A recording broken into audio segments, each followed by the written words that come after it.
Hi, welcome back guys. This is your friend, Parallel Deku, back with another fanfiction. This is the series of What If Deku Became the Devil's Successor? Now before starting, please give this video a like. And subscribe to the channel if you want more videos like this.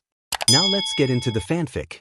In a world filled with superpowers, Izuku Midoriya was one of the few unfortunate souls born without a quirk. His life took a drastic turn when he was just 4 years old. His once loving mother became abusive, and his best friend transformed into his worst tormentor.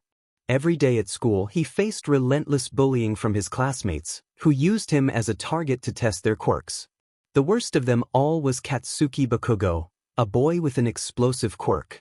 Once Izuku's closest friend, Katsuki's superiority complex drove him to bully Izuku mercilessly, ensuring that each day left Izuku with burns, bruises, and a sense of hopelessness. Home was no refuge for Izuku. After being diagnosed as quirkless, his father, Hisashi Midoriya, abandoned him and his mother, Inko, unable to accept a child without powers.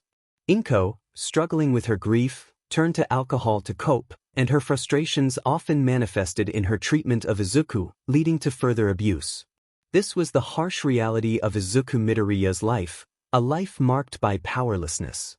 To escape his torment, Izuku developed a habit of visiting the public library, where he found solace among the books. At the age of 8, 4 years into his difficult existence, he stumbled upon a hidden section of the library filled with texts on magic, demons, potions, and witchcraft. Initially skeptical, Izuku's curiosity grew as he discovered a recipe for a potion that promised to enhance strength. Though he doubted its authenticity, he couldn't help but wonder if it could be real. Gathering the necessary ingredients: animal meat, blood, plant roots, and a drop of his own blood, Izuku spent a night experimenting until he finally concocted the potion. When he drank it, nothing seemed to happen at first, leading him to believe it was all a hoax. However, he soon felt a strange sensation coursing through his veins, a pain that enveloped his body. He writhed on the floor, determined not to cry out and disturb his mother. When the pain subsided, he stood up, feeling different. In silence, he ventured into the living room and managed to lift a sofa, albeit briefly. This marked the beginning of a darker journey for Izuku. From that day forward, he returned to the library, immersing himself in more texts on witchcraft. He learned about various potions: speed enhancers, intelligence boosters, fire immunity, and even invincibility. While he enjoyed crafting potions, he realized they wouldn't suffice to gain the power he craved to change his life. At 9, he discovered the concept of voodoo and began to perform rituals to manipulate events around him. He orchestrated small accidents, like causing his mother to slip in the kitchen or making Bakugo fall down the stairs, resulting in a week-long hospital stay. Each success opened new doors for Izuku, and his thirst for power only grew stronger. By the age of 10, he delved into the world of demons, learning about the demon king, Lucifer. He discovered that it was possible to communicate with these beings and request favors in exchange for a price. His first ritual involved sacrificing his neighbor's cat, and the next day he aced a test he hadn't studied for. Conducting his rituals in the old basement of his house, where his mother never ventured, he ensured everything was clean and discreet. As he continued, Izuku escalated his rituals, sacrificing animals for greater boosts in strength, speed, and intelligence. However, the enhancements were minor, and he craved more. At 11, he made the ultimate decision to sacrifice his own mother, dragging her to the basement and binding her as he performed the ritual. The screams echoed in his ears, and as her soul departed, he felt a surge of power that finally allowed him to confront his bullies. For a year, he reveled in his newfound abilities, but soon his desire for power intensified. At 12, he sought an audience with Lucifer once more. He declared his wish for unrivaled power, and when asked what he could offer in return, he boldly proclaimed his soul. Lucifer accepted, and the ground beneath Izuku split open, revealing flames that surged upward. Skeletal hands and tentacles emerged, pulling him down, as he realized the true cost of his ambition. As he struggled against the grasping hands, panic set in. He cried out in desperation, but the darkness closed in around him, sealing his fate. The streets of Musutafu were in an uproar. People rushed to their televisions or radios to catch the latest news. Amidst the chaos, a tall, slender figure walked down the street, attracting curious glances from passers-by, though they had bigger concerns than a peculiar man. He wore a black suit with a white shirt underneath, his long, red-tinted nails resembling claws. A wicked smile stretched across his face, revealing sharp, yellow teeth. His red eyes scanned the surroundings, framed by old glasses secured with a small string. His short, decayed green hair swayed in the breeze, and he carried an old walking stick topped with a pearl. As he continued down the road, he noticed a crowd gathered around a television. He positioned himself behind them to listen to the news. The reporter announced that UA High School had been invaded by a new villain organization known as the League of Villains. According to sources, their motive was to eliminate All Might using a bioweapon called Nomu. The screen displayed an image of a tall, bulky figure with a chicken head and an exposed brain. The mysterious man tilted his head in intrigue, his shadow mirroring his curiosity. The reporter continued, explaining that the reasons behind the attempt to kill All Might remained unclear, though speculation suggested they aimed to prove themselves as the greatest villains. The man grinned at this comment, his interest piqued. He then slipped away from the crowd and melted into the shadows. Inside a bar somewhere in Kamino, a light blue-haired boy with his hand on his face argued in front of a television. He expressed frustration over All Might's continued strength and the presence of a black-haired boy he deemed a cheater. All for One, his mentor, urged him to calm down, assuring him there would be another chance, and that soon everyone would understand why he would become the next great villain. Suddenly, a knock interrupted their conversation. Shigaraki questioned whether they were expecting someone, to which Kurojairi replied negatively. All for One instructed Kurojairi to open the door. Hesitating for a moment, Kurojairi felt a chill down his spine but eventually turned the handle and opened the door. Standing there was a tall, skinny man with decayed green hair and a black suit. The man's bright red eyes and wicked smile revealed his sharp, yellow teeth, sending a shiver through Kurojairi. The man greeted Izuku Midoriya with enthusiasm, expressing delight in meeting him. He stepped into the bar, apologizing for inviting himself but complimenting their recent performance on television. Shigaraki, annoyed, confronted him, demanding to know who he was and what he wanted. Izuku introduced himself and explained that he had come because of their attempt to kill All Might. Kurojairi asked how he found them, and Izuku casually pointed out that he simply followed the scent of failure emanating from Shigaraki. In a fit of anger, Shigaraki attempted to attack Izuku, but his injuries from a previous encounter hindered his movements. Izuku warned him to be careful, offering to help. With a snap of his fingers, Shigaraki's wounds vanished, leaving him both impressed and still irritated. Shigaraki questioned whether Izuku was mocking them, insisting they were not clowns. Izuku smiled, acknowledging their identities and revealing that he was aware of All for One's presence. All for One, intrigued, asked how he knew he was there. Izuku claimed he could sense his evil aura from miles away, expressing his enjoyment of it. All for One requested Izuku to repeat his name, as he did not recognize him. Izuku introduced himself again, mentioning various names he was known by, including Cronus and Satan, and insisted that any name would do. Shigaraki, still suspicious, suggested that Izuku might be a hero spy trying to sabotage their mission. All for One advised him to remain calm and listen. Izuku assured them that he was there to help with their plan to eliminate the symbol of peace. All for One inquired about his motives, to which Izuku simply stated that he was evil. Kurojairi was taken aback by the simplicity of his reasoning. Shigaraki pressed him on how evil he truly was. Turning to a mirror, Izuku smiled and declared that the devil tipped his hat to him, and in the reflection, a hat appeared to tip in acknowledgement.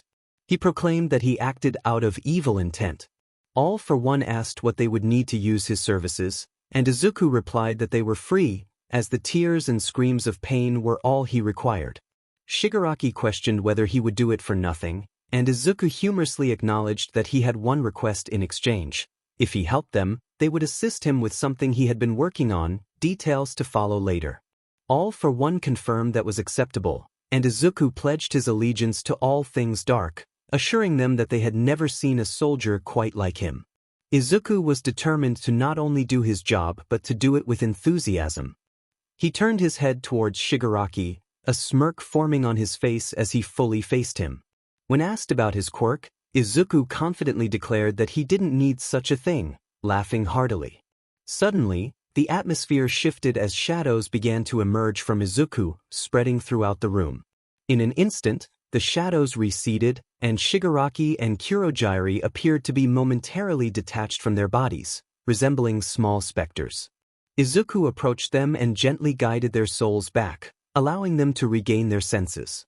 All for one acknowledged the situation, and Izuku beamed at the prospect of a deal.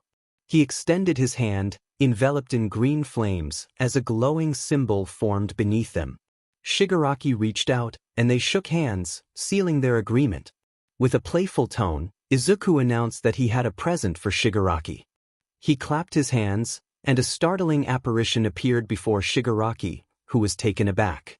With a snap of his fingers, the vision vanished, leaving Izuku laughing at the excitement of their new partnership. Izuku surveyed the room, contemplating its decor. Shigaraki, anxious, pleaded with him to stop, but Izuku found his reluctance amusing. All for one reminded them that Shigaraki was now in command, suggesting they test Izuku on a mission to assess his capabilities. Izuku eagerly agreed. He approached Shigaraki, placing an arm around his neck and inquiring about his next task. After a moment of thought, Shigaraki decided he wanted Izuku to retrieve the Nomu. Izuku, with a grin, referred to the creature humorously, prompting Shigaraki to clarify that it was not a chicken. As Izuku walked away, he gazed into a mirror, wondering about his limitations. In that moment, his body seemed to shift, while his reflection remained unchanged. Shigaraki, after a brief pause, confirmed that Izuku had no limitations. This revelation filled Izuku with excitement, though it sent a chill down Shigaraki's spine as he hoped he wouldn't regret his decision. Shigaraki then turned to Kurogiri, explaining that he would guide Izuku to the location where they suspected the Nomu was held. In a flash, Izuku transformed into a shadow, reappearing between them with an arm around each of their necks. He declared that there was no need for assistance, playfully smacking them on the back, sending them flying across the room. Recovering from the surprise, Shigaraki asked for clarification. Izuku explained that he wanted to demonstrate his abilities, revealing his power of teleportation. All for one was intrigued by Izuku's impressive arsenal. With a cheeky remark, Izuku promised to return shortly. He placed his hands on a wall, tearing open a portal before stepping through, leaving Shigaraki and Kurogiri to ponder the situation they had found themselves in. Outside a government research facility, Izuku emerged from the portal. Observing the entrance guarded by 2 policemen, he approached them with a smile that hinted at mischief. The guards felt an unsettling chill as Izuku drew nearer, his presence heavy with an ominous aura. They raised their weapons, demanding to know who he was. Suddenly, the guards found themselves gasping for air, as if an invisible force was tightening around their throats. They dropped their weapons, struggling for breath as Izuku continued forward, his smile unwavering. He touched the metal door, which melted away effortlessly, allowing him to enter the building. In the aftermath, the guards collapsed, leaving behind an eerie silence. As Izuku walked further, he heard footsteps approaching. He halted in the hallway, ready to greet the incoming guards. When they arrived, the commander ordered them to fire. Izuku summoned an energy barrier that separated him from the guards, expressing his discontent with their lack of manners. The barrier advanced towards the guards, who attempted to flee but were unable to escape its swift approach. The impact was overwhelming, leaving only remnants behind. Izuku approached the remains, snapping his fingers to conjure a hot dog, taking a bite to savor the flavor. He mused that it could use a bit of sauce, playfully scooping some of the remnants onto the hot dog before taking another bite, declaring it much better. Spotting another guard watching in horror, Izuku offered him some of his snack. The guard, unable to contain his fear, turned and fled, screaming. Izuku shrugged, amused, and continued on his way, only to see the guard trip and fall onto newly generated spikes. Izuku walked down the hall, passing the fallen guard. He continued through the building until he entered a vast room filled with guards aiming their weapons at him. He felt a surge of excitement as he opened his palm and curled his fingers into a fist. Suddenly, the guards began to experience intense pain throughout their bodies.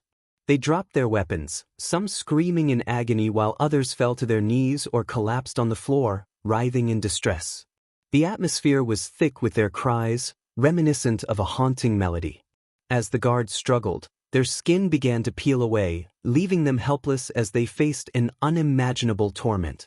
Izuku then snapped his fingers, and from the ground, a swarm of insects emerged, advancing toward the guards.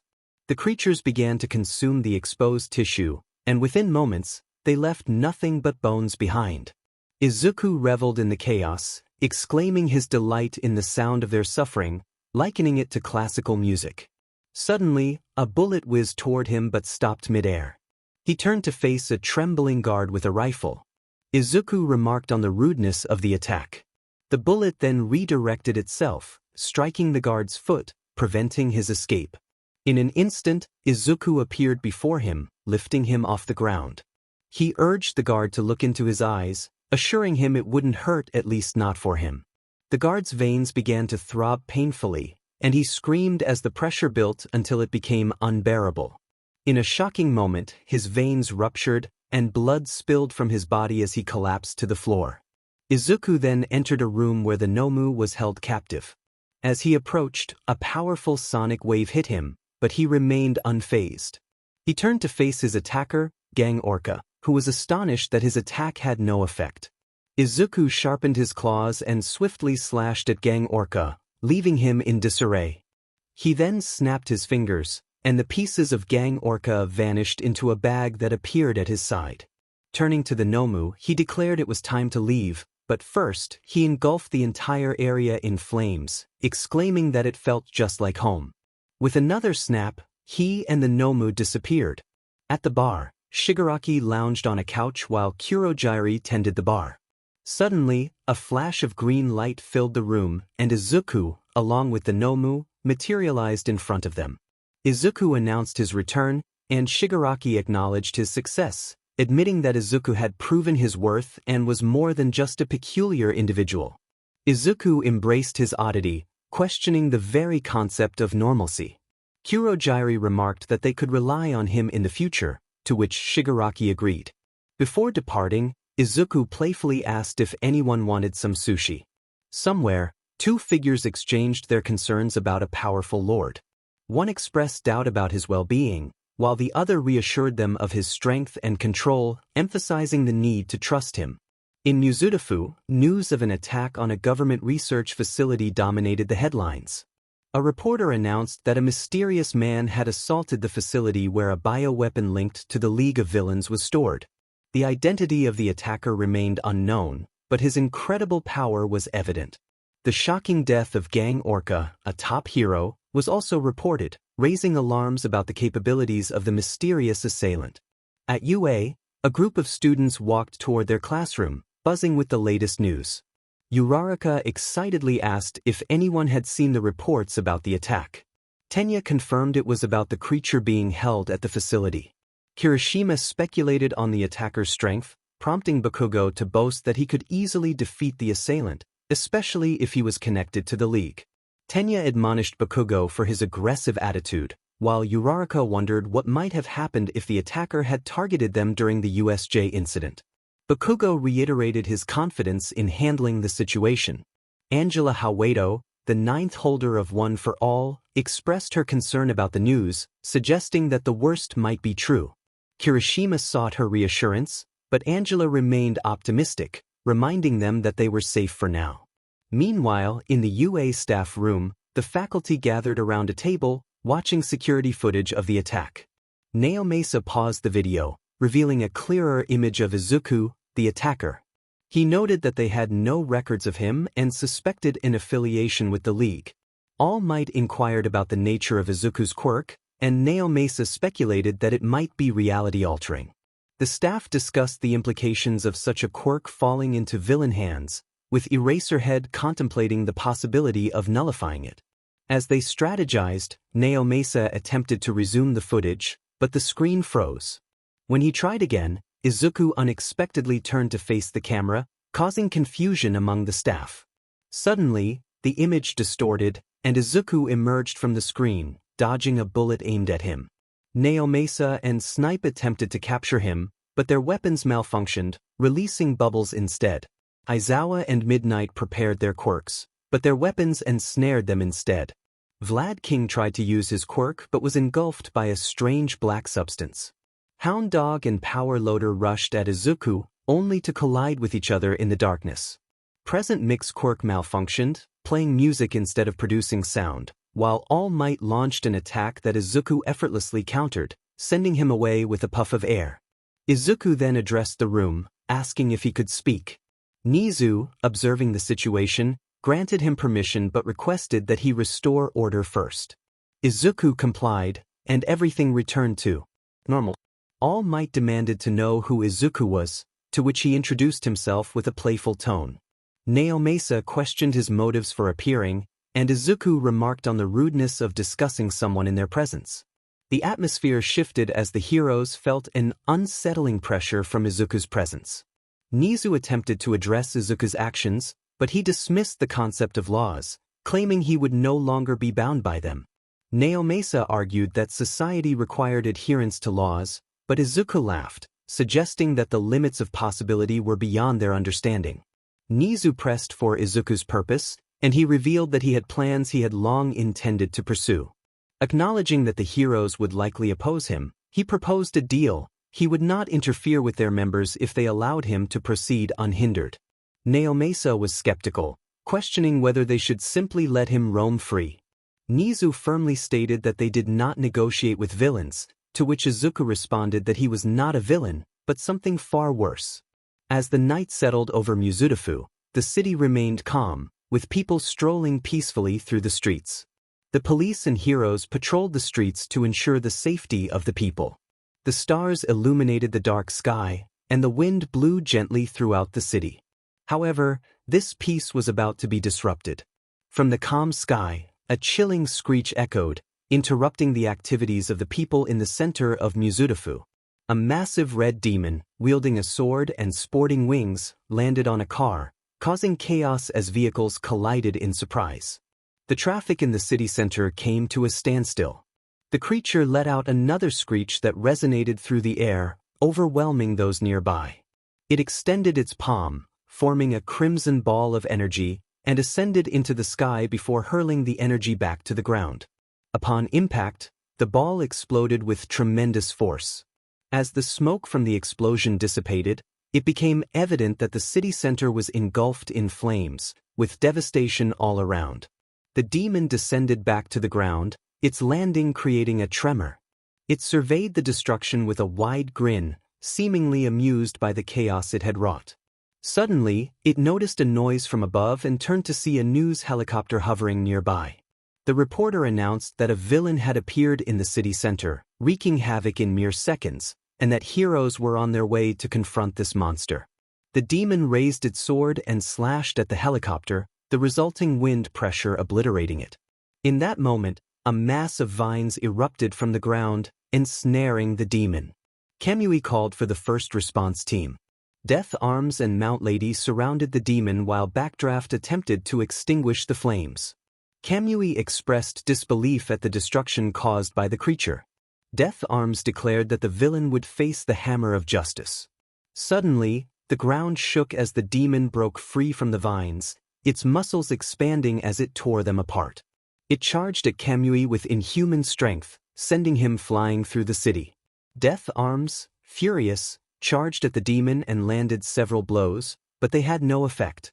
The demon seized Death Arms' hands and squeezed, causing a sickening crack. After releasing him, the demon delivered a powerful punch to his chest, sending him reeling. Mount Lady then stomped on the demon in her giant form, determined to make it pay for its actions. Mount Lady, however, felt the ground tremble beneath her. The demon retaliated, unleashing a slash of its sword that split her in two.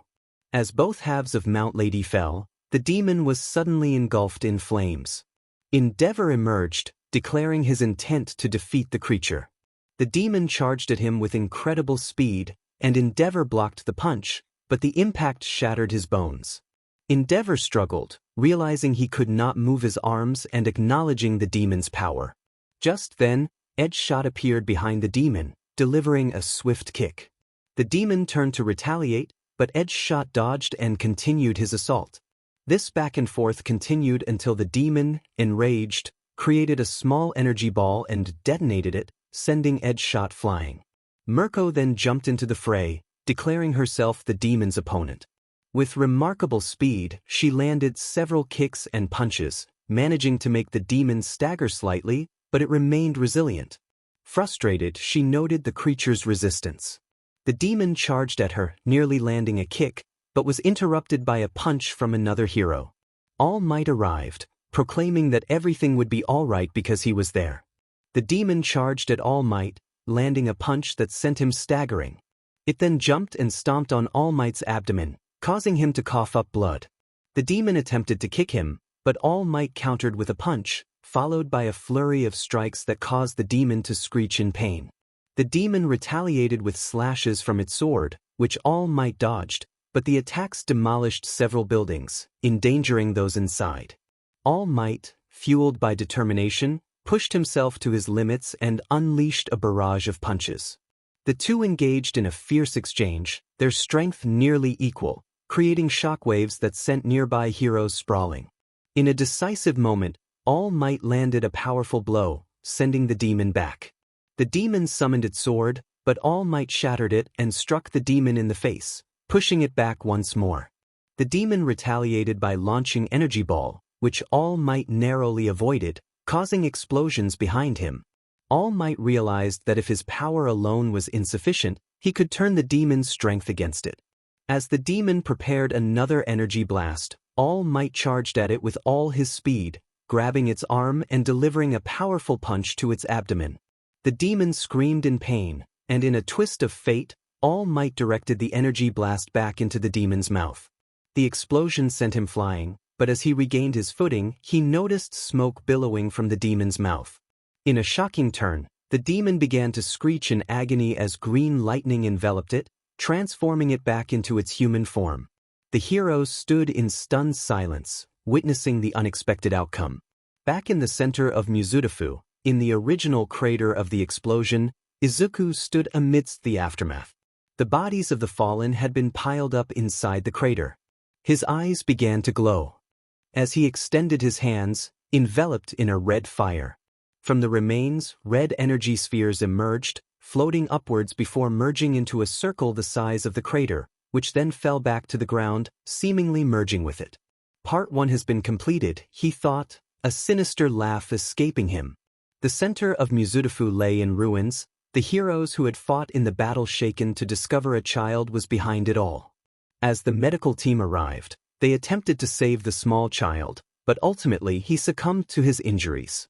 The heroes were left to confront the disturbing scene of bodies piled in the center of the city. Days later, after thorough investigations by the police and the healing of the heroes, a meeting was called at UA to discuss the matter. At UA, Nizu addressed the gathered heroes, stating they were there to discuss the recent attack on the city. Endeavor, impatient, urged Nizu to get to the point. Mirko echoed his sentiment, demanding to know what had happened. Edge Shot, though disapproving of their attitudes, admitted he was equally intrigued, having fought in the battle under the impression they were facing a formidable new villain, only to discover it was a child. All Might expressed his desire for answers, and Aizawa spoke on behalf of the staff, echoing the need for clarity. Nizu then asked Naomasa to explain what they had uncovered. Naomasa revealed that the child who had caused the destruction was named Mizushi Tamashi, a 13-year-old middle schooler from a poor household on the outskirts of the city. Research suggested he had an abusive background. The maternal instincts of Midnight and Mirko were stirred. They were horrified that someone could do such a thing to a child. All Might expressed his disgust for whoever had harmed him. Edge Shot inquired about the child's quirk, only to learn that, according to all records, he was quirkless. Endeavor scoffed at this, insisting that the entity they fought could not have been quirkless. Naomasa explained that they had investigated the child's home, which was half destroyed, and found the remains of his father tragically cut apart. In the child's room, they discovered something disturbing, a satanic symbol drawn on the floor, used for rituals. Endeavor questioned if the child had transformed into a monster through dark magic, incredulous at the notion. Naomasa confirmed his belief that this connected to another case. Snipe mentioned Izuku Midoriya, prompting Naomasa to elaborate. He explained that Izuku was a 12-year-old child who had disappeared 4 years prior, also from an abusive family and quirkless. His mother had died when he was 11, yet the judge had allowed him to remain alone instead of sending him to an orphanage. When he vanished, police found dark magic books and materials in his home, along with a similar symbol drawn in his basement. Naomasa noted the parallels between the two quirkless children who had performed identical rituals and gained incredible power. Endeavor dismissed the idea of magic, stating he had better things to do than listen to such tales. He stood up and left, followed by Mirko, who also found the concept nonsensical. Edgeshot questioned whether magic could be the source of their troubles. Naomasa maintained that there was a connection between the two children and the rituals, though he could not pinpoint its nature. Aizawa asked if Naomasa truly believed such things could exist, to which Naomasa replied that they had no idea what was possible. Nizu concluded that this was their new reality. At a bar, Izuku reappeared after several days. He greeted his companions with enthusiasm. Shigaraki inquired about his whereabouts, and Izuku claimed he had been busy with good business. Kurogiri asked for clarification on this business, and Izuku excitedly recounted how his last venture resulted in a spectacular fireworks display in the center of Musutafu. Shigaraki was taken aback, realizing that the chaos had been caused by Izuku. Izuku revealed that he had created the beast responsible for the destruction. Shigaraki, impressed, asked if Izuku could create another one. Izuku confirmed that he could, but only if he struck a deal. Shigaraki was astonished by Izuku's power, questioning what he truly was. Izuku playfully compared himself to an annoyance, like a fly in soup or a pebble in a shoe, before declaring himself evil, laughing maniacally as he walked away into one of the rooms. Shigaraki sat at the bar, contemplating their new reality, while Kurogiri cleaned. His eyes were glued to the television, where the UA Sports Festival was being broadcast. Shigaraki expressed his frustration, lamenting that if it weren't for the students, he could have defeated All Might. Kurogiri reassured him that they would have their revenge, especially with their new ally, suggesting that victory was within reach. Shigaraki's desire for retribution was clear as he called out for Izuku, who suddenly appeared behind him, claiming he had been bored lately. There was little to do lately, and Izuku was eager for some excitement. Shigaraki, with a hint of disbelief, pointed out that Izuku's suggestion was quite extreme. However, he quickly offered a different form of entertainment. He directed Izuku's attention to the television, where the UA Sports Festival was underway. The students competing were the same ones who had thwarted Shigaraki's previous plans, and he wanted to see them taught a lesson. Izuku's eyes lit up with enthusiasm at the prospect of fun, and in an instant, he teleported away, leaving Shigaraki to chuckle at the unfolding events. At the UA Stadium, Angela and Todoroki were engaged in an intense battle. Todoroki unleashed his flames, while Angela fought back with all her might. Their powers clashed dramatically, resulting in a massive explosion that shook the arena. Present Mike, caught off guard, called out to Eraserhead, questioning what he was teaching his students. Midnight observed the aftermath and announced that Angela had stepped out of bounds, declaring Todoroki the winner. The crowd erupted in applause for both competitors.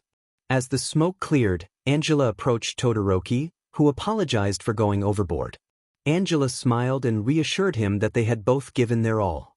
Suddenly, a voice interrupted their moment, applauding them with a sinister tone. The UA staff tensed, and the students looked around in confusion until they spotted a thin man with decayed green hair, dressed in a suit and wielding a walking stick adorned with a pearl. His wicked smile revealed yellowed teeth that contrasted sharply with his pale skin and red eyes. Angela asked who he was, and Izuku introduced himself, claiming to go by many names. He appeared before them, causing Angela and Todoroki to instinctively step back. Angela felt an unsettling presence emanating from him, while Todoroki sensed a hidden danger despite Izuku's seemingly unthreatening appearance. Just then, All Might landed between them, determined to protect the students and confront Izuku. Izuku, unfazed, assured All Might that if he truly intended harm, it would have already happened. All Might demanded to know why Izuku was there, and Izuku explained that he was bored and wanted to challenge them. He proposed a duel, wanting to see All Might struggle against one of his peers. The crowd gasped as All Might realized that Izuku was behind the chaos in the city. Izuku confirmed this and added that if All Might refused, he would cause devastation in the arena. Understanding the gravity of the situation, All Might reluctantly agreed to the challenge, seeking to protect the students. Bakugo, watching from the stairs, was stunned to hear All Might refer to Izuku by his last name. Back in the ring, Izuku extended his hand, engulfed in green flames, and All Might hesitantly shook it. As their hands parted, Izuku floated into the air, his eyes glowing as he summoned a giant circle of flames beneath him. The atmosphere darkened, and symbols began to appear around him. With a commanding gesture, he prepared for something monumental. Suddenly, the ground opened, and a demonic screech echoed through the arena, followed by a blinding flash of light. As the spectators regained their sight, they were left in awe of the scene before them.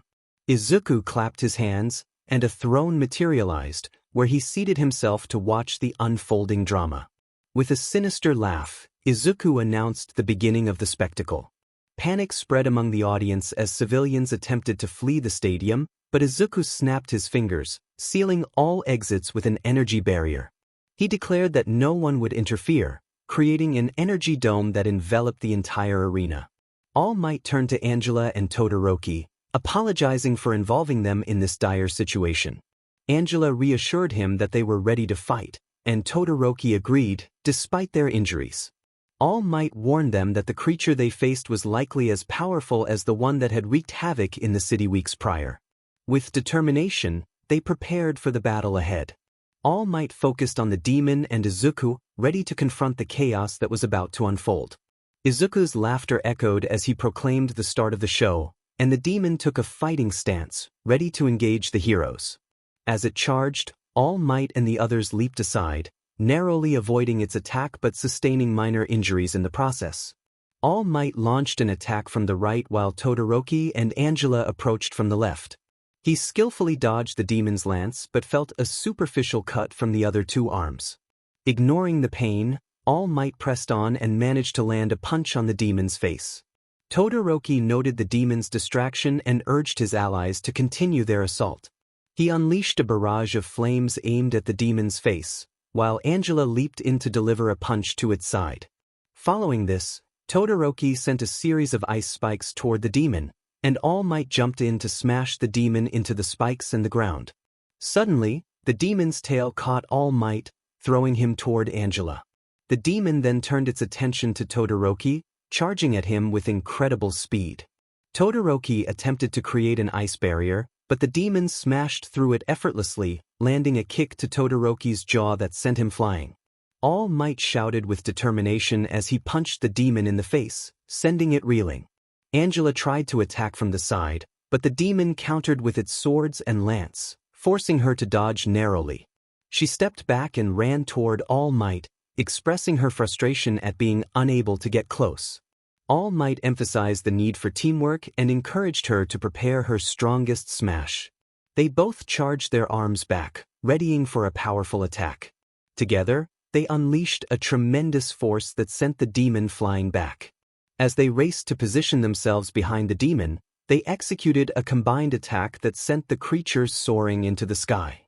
They followed up with another powerful strike that sent the demon crashing back to the ground. As they landed, the demon quickly recovered and charged at them. They attempted to dodge but were separated in the process. All Might was slammed into the ground by the demon's tail. The demon then turned to Angela, unleashing an energy blast from its mouth. Just in time, All Might appeared to block the blast with his arms. The demon then charged again, pinning them to the ground with its swords, one in each of their shoulders and legs. It prepared to stab them with its spear, aiming to finish them off. Suddenly, the demon began to freeze from the ground up, completely encasing it in ice. Seizing the opportunity, Angela and All Might executed another double smash, shattering the demon into pieces. As the fragments fell, they realized it was Todoroki who had frozen the demon. However, the pieces began to reassemble, breaking free from the ice, and in moments, the demon had fully regenerated. Izuku laughed, taunting them for thinking it would be that easy. The demon unleashed another energy blast at Todoroki, who attempted to block it with an ice barrier. Though he reduced the damage, he still sustained heavy injuries. The demon charged at All Might and Angela, swiftly landing multiple cuts on their bodies. It then pierced Angela's other shoulder with its spear, pinning her down. As the demon raised its sword to stab her, All Might intervened, catching the blade with his hands. He struggled against the demon's overwhelming force, vowing not to let it harm her. Summoning his remaining strength, All Might pushed the demon back. The demon landed and prepared its swords to pierce him. All Might took a defensive stance, determined not to go down easily. The demon charged at him with incredible speed. Suddenly, a flash of light appeared in the sky, causing Izuku to tense up. A blast of light struck the demon, pinning it to the ground. Everyone was stunned by the sight. A sword pierced the demon's neck, and it began to disintegrate into the air. The being responsible remained obscured by light, but a powerful voice resonated throughout the arena, declaring that the demon had overstepped its authority and would no longer be allowed to terrorize the righteous. As the light faded, the figure behind it became visible. Izuku sat on his throne with an annoyed expression, looking down at the man in the arena, while the spectators were left in shock. Whispers filled the crowd, speculating whether the figure was an angel and expressing disbelief at the unfolding events. In the UA staff room, Aizawa urged the principal to take action, while Vlad insisted they must intervene.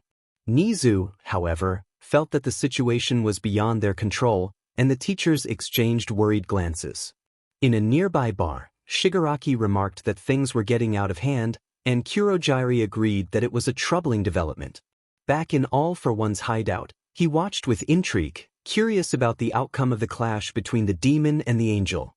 In the stadium, Izuku teleported into the arena, taunting the angel for sending a lackey to face him, suggesting that the being must truly hate the demon.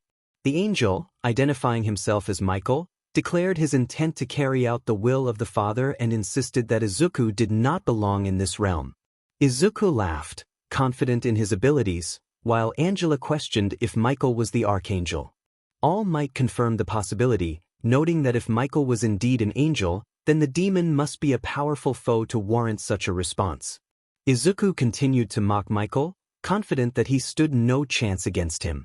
Michael retorted that perhaps if Izuku were in his true form, the outcome might differ. But they both knew that in that physical form, he was utterly weak. Izuku's eye twitched with annoyance as he processed the angel's words. The spectators were shocked. They had seen a glimpse of his powers and considered him incredibly powerful, yet the angel had called him weak.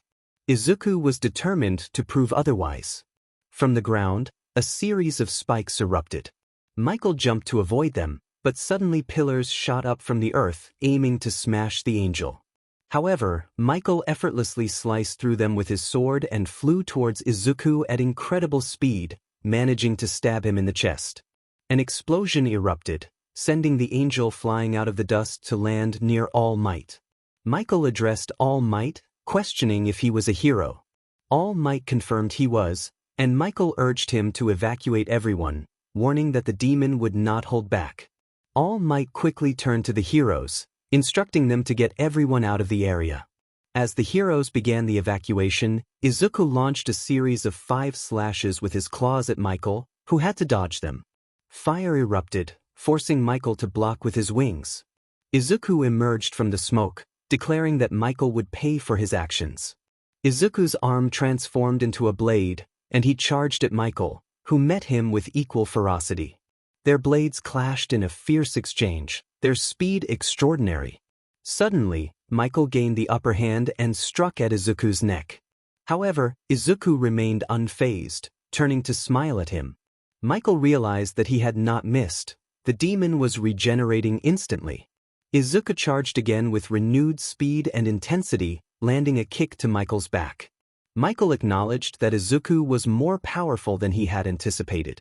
Izuku taunted Michael, revealing that he had always intended to show him who was truly weak. He transformed his other hand into a blade and charged once more. Michael declared he would show Izuku why he was one of the 3 archangels. As they collided again, Michael noticed his sword had split in 2. He threw the broken weapon at Izuku, who dodged but was caught off guard by a punch from Michael that sent him flying across the arena. Regaining his footing, Izuku unleashed a massive blast at Michael, who blocked it with his wings. The explosion was powerful enough to devastate the stadium. Izuku snapped his fingers, opening a portal from which tentacles emerged, attempting to ensnare Michael. He dodged them and kicked them away, but Izuku then lifted debris into the air and hurled it at Michael. The angel continued to evade, but Izuku sidestepped, causing Michael to crash into static water, weighing down his wings. Izuku laughed, reveling in Michael's predicament. He floated into the air, forming a red orb of energy in his palm, which grew larger as he raised his hand. He declared a farewell to the angel before launching the orb at him. Michael prepared to stop it with his fist, but chains erupted from the ground, binding him. Unable to escape, he faced the full force of the explosion. The blast obliterated the remnants of the stadium, its shockwaves felt throughout the city. Izuku landed and approached the defeated Michael, who smiled weakly. Izuku questioned the reason for his smile, and Michael revealed that while he had failed, someone else might come after him. Izuku felt a chill run down his spine as images of a man with a sword flashed through his mind, accompanied by a sense of impending danger. Michael warned Izuku that he would soon learn why he should be afraid, expressing pity for him, suggesting he had been consumed by his sins and could not recognize his own limits. Izuku defiantly declared that he was sin itself. In a final act, Izuku transformed his hand into a blade and struck Michael in the chest, ending the confrontation. With that, Michael perished, and Izuku teleported away from the scene. The world descended into chaos. The UA Sports Festival had been broadcast globally, and nearly everyone witnessed the events unfold. Scientists struggled to provide rational explanations, while the church had no answers. Society began to unravel as discussions of the end of the world circulated. In a bar, Izuku suddenly appeared, joined by Shigaraki and Kurojiri. Shigaraki remarked on the spectacle they had just witnessed, while Izuku expressed his frustration with the archangel and the mysterious man. As he vented, the surroundings began to distort, but he quickly regained his composure, apologizing for his outburst. All for One addressed Izuku, requesting a private conversation. Izuku complied and reappeared before him, humorously commenting on All for One's appearance. All for One acknowledged Izuku's return and inquired about his nature, noting that despite lacking a quirk, he possessed extraordinary abilities. He questioned whether Izuku was a demon, suggesting he was not just any demon. Izuku smiled, playfully dismissing the inquiry and claiming to be a cryptic message of the universe that inspired fear. All for One sighed and asked what someone could expect in a deal with him. Izuku confidently replied that he could provide just about anything, but they need to pay an equivalent price. All for One requested something of them. In a hospital in Musutafu, Todoroki and Angela were receiving treatment for their injuries. Angela expressed her disbelief that an angel had literally come from the sky to save them. Todoroki nodded in agreement, unable to speak due to his broken jaw. Angela felt that the situation was far greater than any of them could comprehend. Suddenly, the door opened, revealing the rest of Class 1A outside. They rushed in to embrace their friends.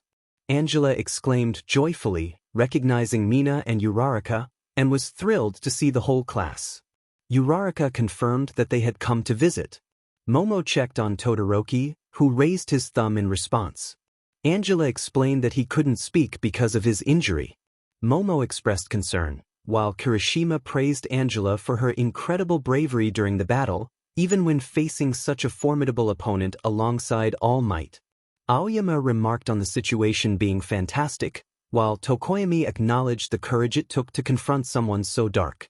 Tsuyu noted how scary the enemy had looked, and Mineta admitted he was terrified.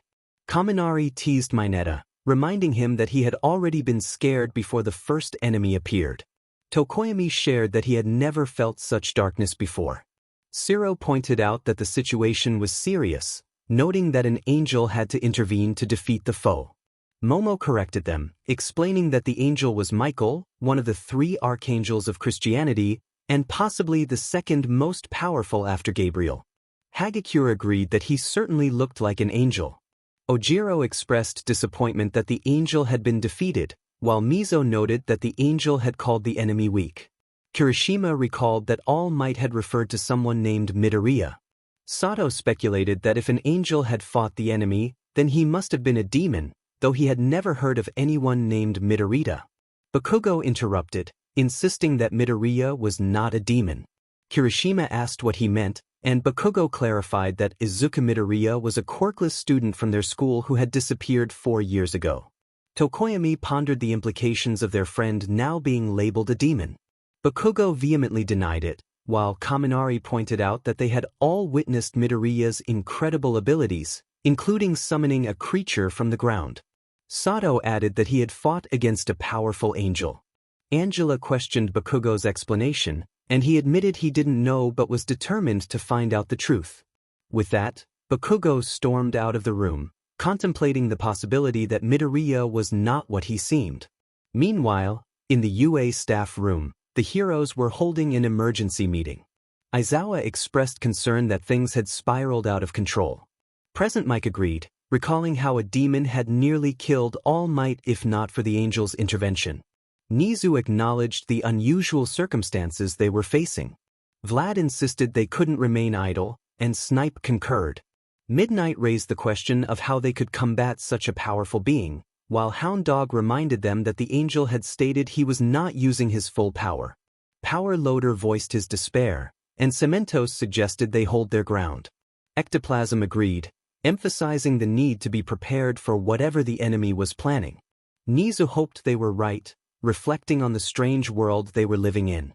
The battle in Hosu continued, with the heroes managing to contain the Nomus. Angela, Todoroki, and Tenya had captured the hero killer. On top of a tower, Shigaraki and Kurogiri observed the chaos below, with Shigaraki growing increasingly frustrated. He scratched his neck in agitation, cursing Stain and the heroes for their setbacks.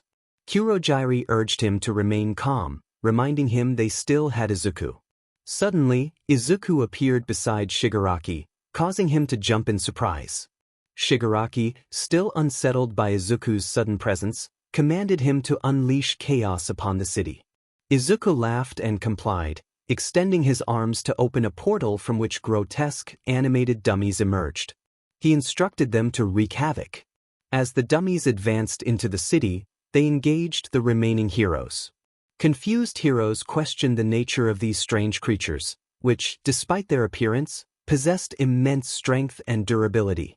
The heroes struggled against the dummies, who, while not lethal individually, overwhelmed them in large numbers. The dummies incapacitated several heroes in a brutal display of power.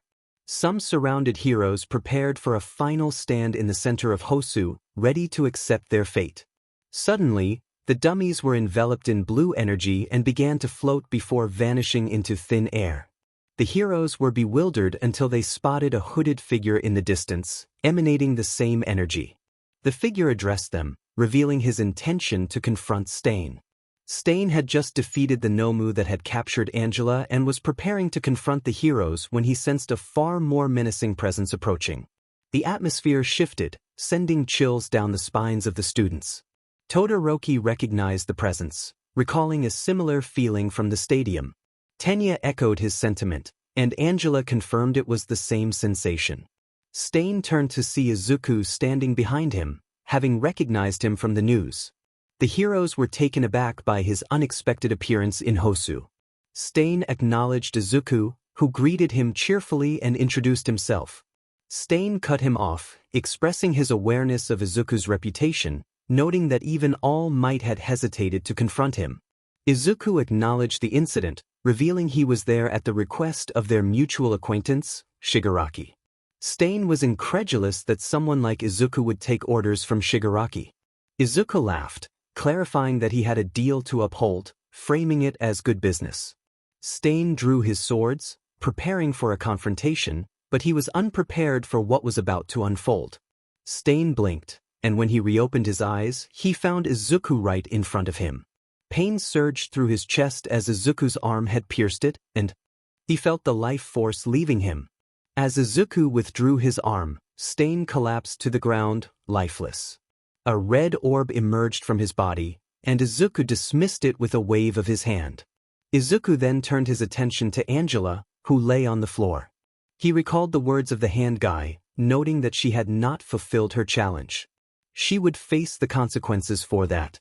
With a swift motion, Izuku reached out towards Angela's face, causing the heroes to gasp in horror. Suddenly, his arm was severed, and he stepped back in shock.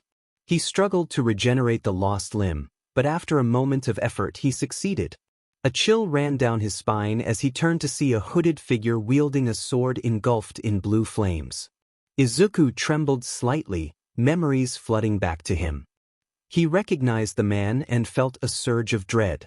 The mysterious figure charged at him, slashing with incredible speed. Izuku was struck multiple times before the man moved his hand into Izuku's chest, sending him flying backward with a powerful energy pulse. Izuku managed to rise again, a hole in his chest. Regeneration was difficult, but he eventually succeeded.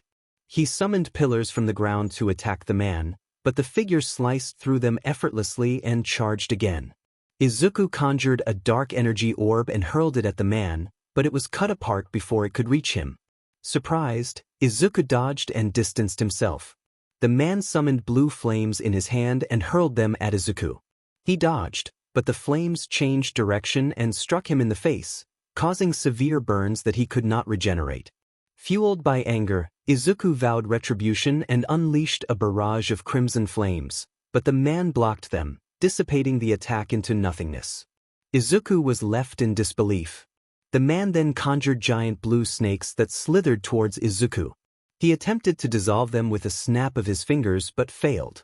The snakes ensnared him tightly, and in his fury, Izuku released a massive burst of energy, obliterating the snakes. As he caught his breath, a sudden storm of lightning struck him, trapping him in a bubble of electricity that inflicted continuous damage. The man prepared his sword to strike, but Izuku, summoning his power, opened a portal nearby. From it emerged a fire demon, more powerful than the one he had summoned at the UA Stadium. The demon launched flames at the man, forcing him to dodge and momentarily losing his focus, which freed Izuku. The demon continued its assault, but the man deftly avoided the attacks and reached the demon, igniting it with blue flames. The creature quickly disintegrated into ashes. The man then turned his attention back to Izuku, who had gathered a massive energy ball, reminiscent of the one he had used against the archangel.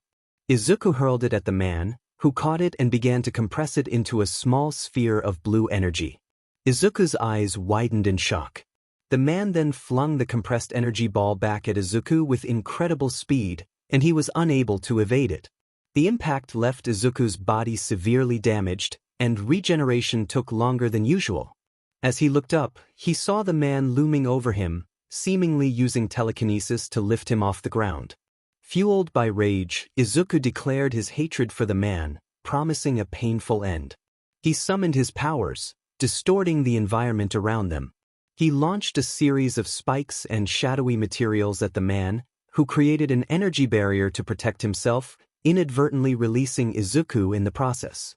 Seizing the opportunity, Izuku rushed towards one of the nearby heroes, placing his hand on their face.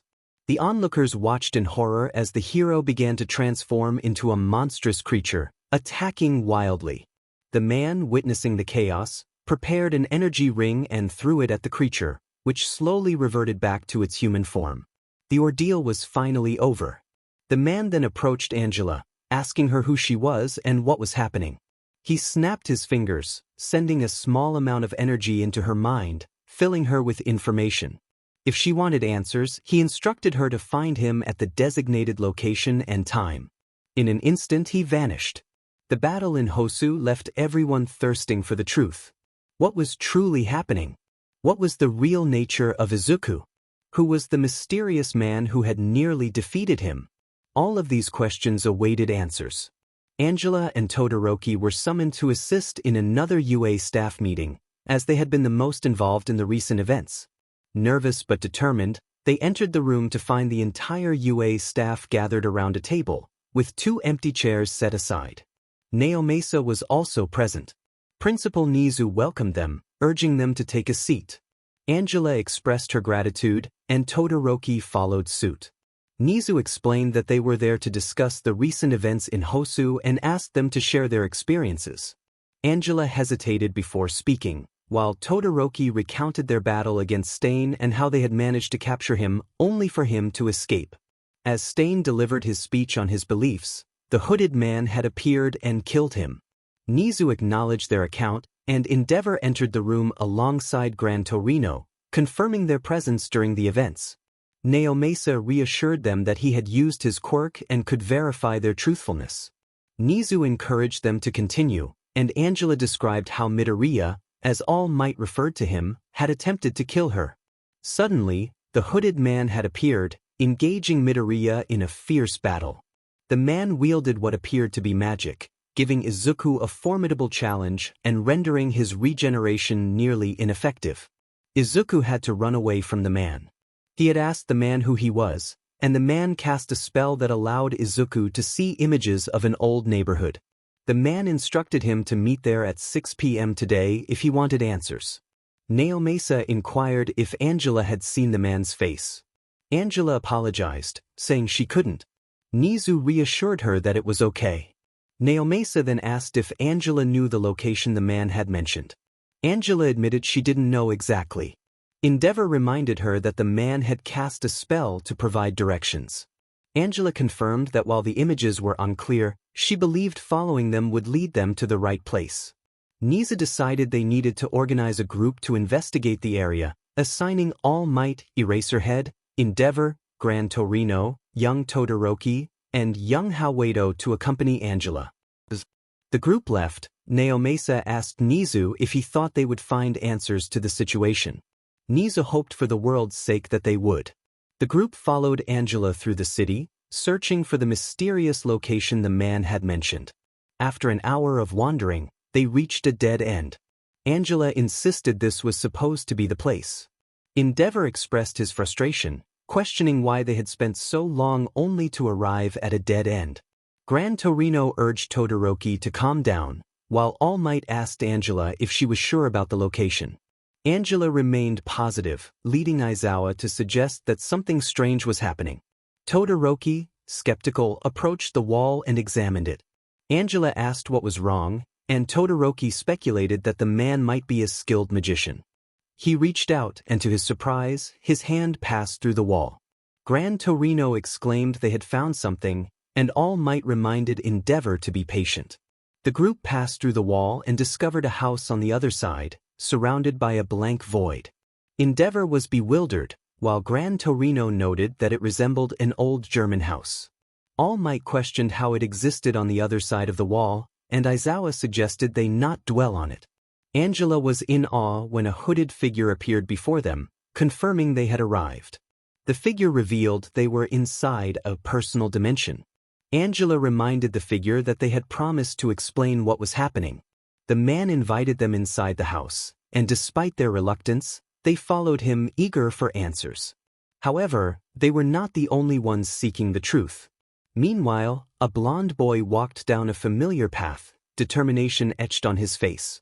It had been years since he had traversed this route, and the reasons for returning were far from pleasant. Upon reaching his destination, he felt a chill run down his spine, recalling how long it had been since his last visit. He vowed to uncover the truth, believing there was no better place to start than where it all began. Back in the other dimension, the group settled into a cozy living room. Suddenly, the man snapped his fingers, and full teacups appeared before them. Aizawa, wanting clarity, asked the man to explain who he was and how he was connected to their situation. The figure sat down and revealed his name as Albert von Frank. Gran Torino noted the unusual name and asked if he was from the area. Albert explained that he hailed from what is now Germany. Endeavor questioned why he spoke as if he predated Germany itself. Albert sighed and shared that he was born during the reign of Emperor Charlemagne of the Frankish Empire. Todoroki, surprised, pointed out that Charlemagne's reign was in the 800s. Albert confirmed this, leading Angela to realize he must be around 1,400 years old. Albert acknowledged this fact, and All Might expressed disbelief. Albert challenged their skepticism, suggesting they had seen enough to be open-minded. Aizawa suspected there was a long story behind Albert's existence, which he confirmed. He explained that he was born in the 800s during a renaissance of learning following the Dark Ages. Coming from a noble family, he had access to knowledge that fueled his curiosity. As he grew older, he became an early scientist, developing theories long before they were recognized. His pursuit of knowledge led him into the realms of magic, where he believed science and magic could be combined to unlock the world's secrets. However, time was against him, and when illness struck, he used his knowledge to create a formula for immortality. Although he could not age or fall ill, he was still vulnerable to death. Aizawa noted that Albert was essentially an immortal scientist, but he pressed for clarification on how this related to their current situation. Albert explained that as he sought the truth over the centuries, he gained knowledge and abilities. However, he encountered a formidable entity, the devil. All Might and Gran Torino were taken aback, realizing he meant the devil itself. The Bible recounts the first time Lucifer attempted to usurp God, but it never mentions the second attempt. Albert leaned back in his chair and began to explain. It was the 1330s, a time when the Black Death swept through the old world, bringing misery and despair. In this chaos, many turned away from God and embraced the teachings of darkness. This influx of negative energy allowed Lucifer to open a portal, attempting to invade their realm with the intention of overpowering them and reaching heaven to usurp God. Albert had caught wind of this and arrived at the scene, witnessing numerous angels trying to prevent Lucifer from fully entering their world. Despite their efforts, he was immensely powerful. Albert drew his enchanted sword and engaged Lucifer in battle, but the beast was overwhelming.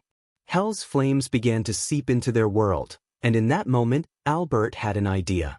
From his studies, he knew that hellfire could consume anything, even souls, yet it did not affect demons. Using this knowledge, he accomplished something unprecedented. He purified the hellfire. With a snap of his fingers, a small blue flame appeared before him. The purified hellfire had the desired effect, turning the tide of battle. Albert realized that this pure flame could also grant him small boosts, and after several more exchanges, he managed to push the devil back into hell. Angela listened intently, realizing the implications of Albert's story. It explained how he was able to defeat Midoriya with such ease. Todoroki remarked that it confirmed Midoriya was indeed a demon. Albert agreed, noting that Midoriya's nature was peculiar. Aizawa inquired how so, and Albert admitted he couldn't say for certain, only that Midoriya was unlike any other demon he had faced. Meanwhile, Bakugo entered an old, abandoned house, surveying the disarray within. The place had clearly been uninhabited for a long time. As he navigated through the ruins, he reached the living room and noticed a staircase. He thought to himself that Izuku's room must be up there. Cautiously, he ascended the stairs, which looked as if they might collapse at any moment. Upon reaching the second floor, he made his way to what he remembered to be Izuku's room, only to find it empty. Frustrated, Bakugo descended, contemplating his findings. He had searched the entire house and found nothing, leading him to wonder if perhaps Izuku wasn't a demon after all. Then he recalled one place he had overlooked, the basement.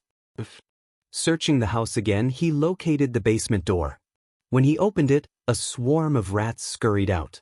Taking a deep breath, he stepped inside, feeling a chill run down his spine.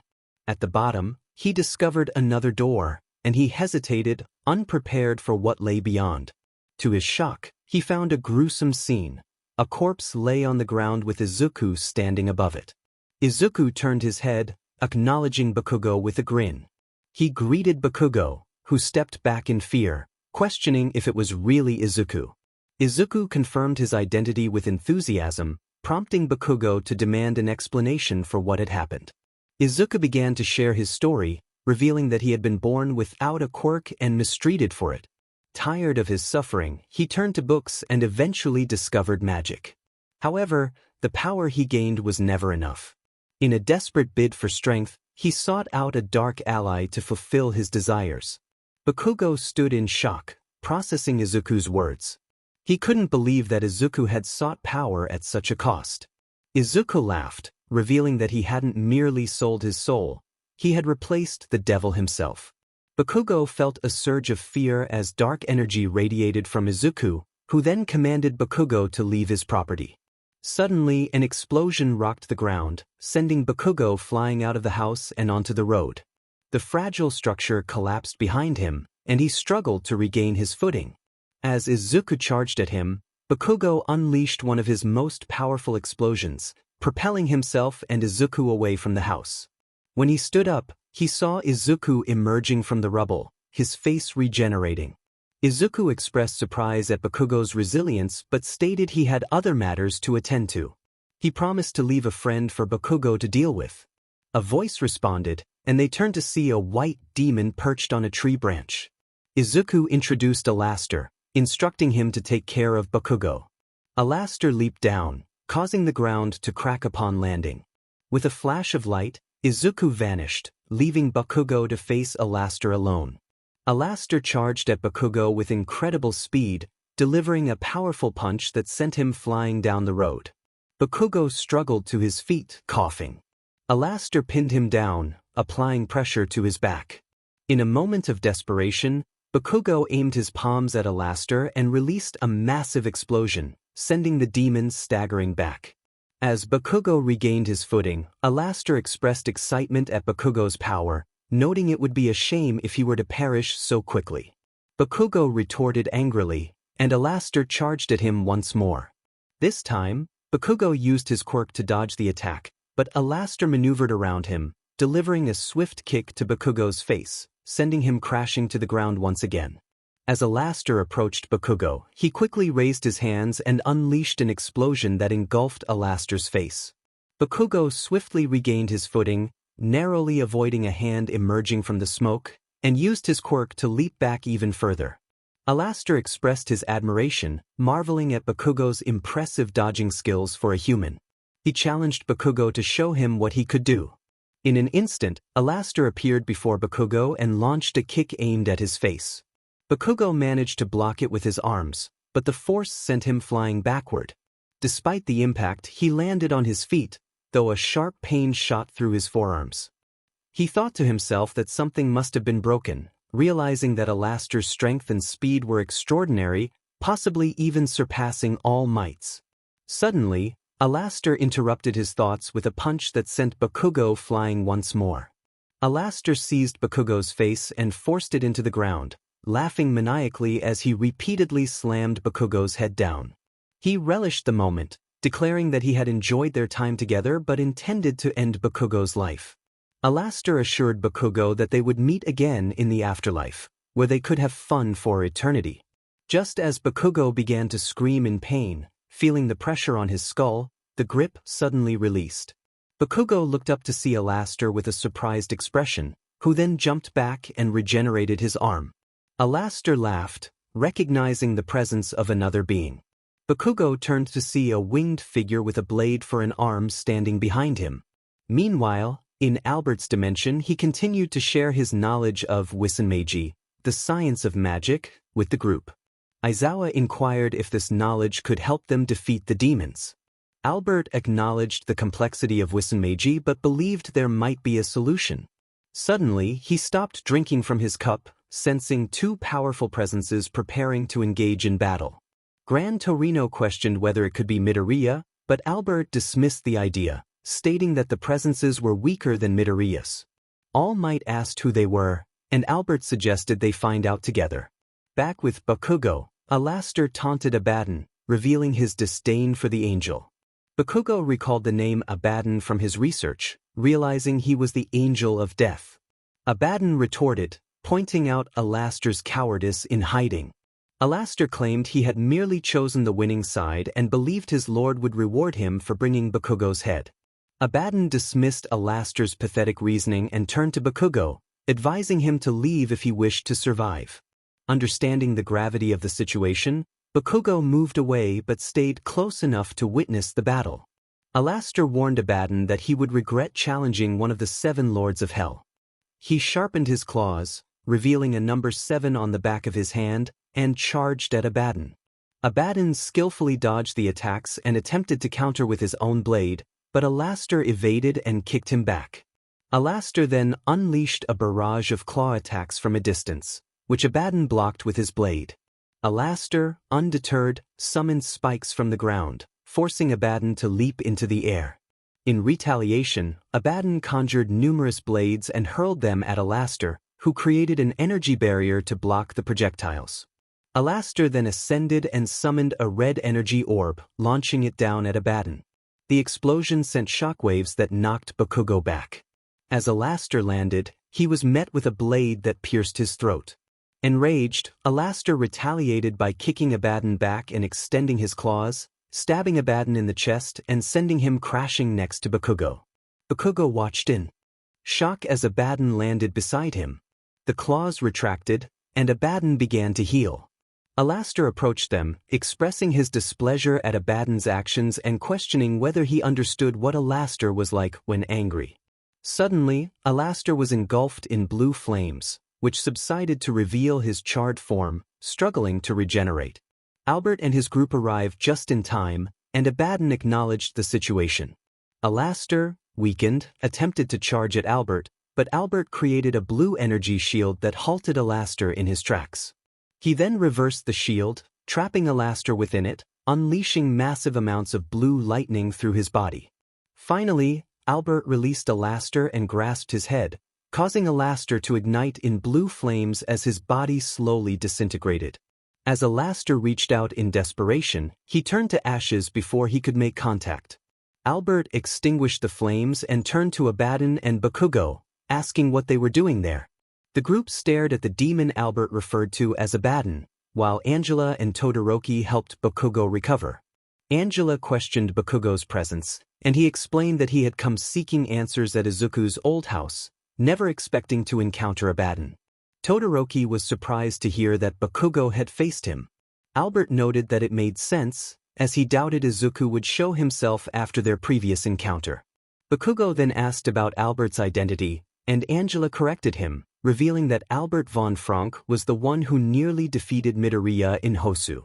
Bakugo's eyes widened in surprise, realizing the significance of the man before him. Albert reassured them that everything was all right and turned to Abaddon, asking for an explanation. Why was the leader of the demons in the 7th hierarchy hiding in a human body in this realm? Abaddon felt uneasy about the situation. Albert acknowledged the tension, and his eyes began to glow. Suddenly, a blinding flash enveloped them all. When the light faded, they found themselves in Albert's living room. Bakugo was taken aback, exclaiming his surprise. Todoroki explained that it was magic. Angela noted that they were in Mr. Albert's house. Albert turned his attention to Abaddon, demanding an explanation. Everyone's gaze shifted to the demon, who sighed, realizing he had no choice but to speak. Abaddon revealed that he was hiding from Izuku Midoriya. He explained that he had created this human body to escape from hell, as demons were prohibited from leaving in their true forms. However, he had lost a significant amount of power in the process.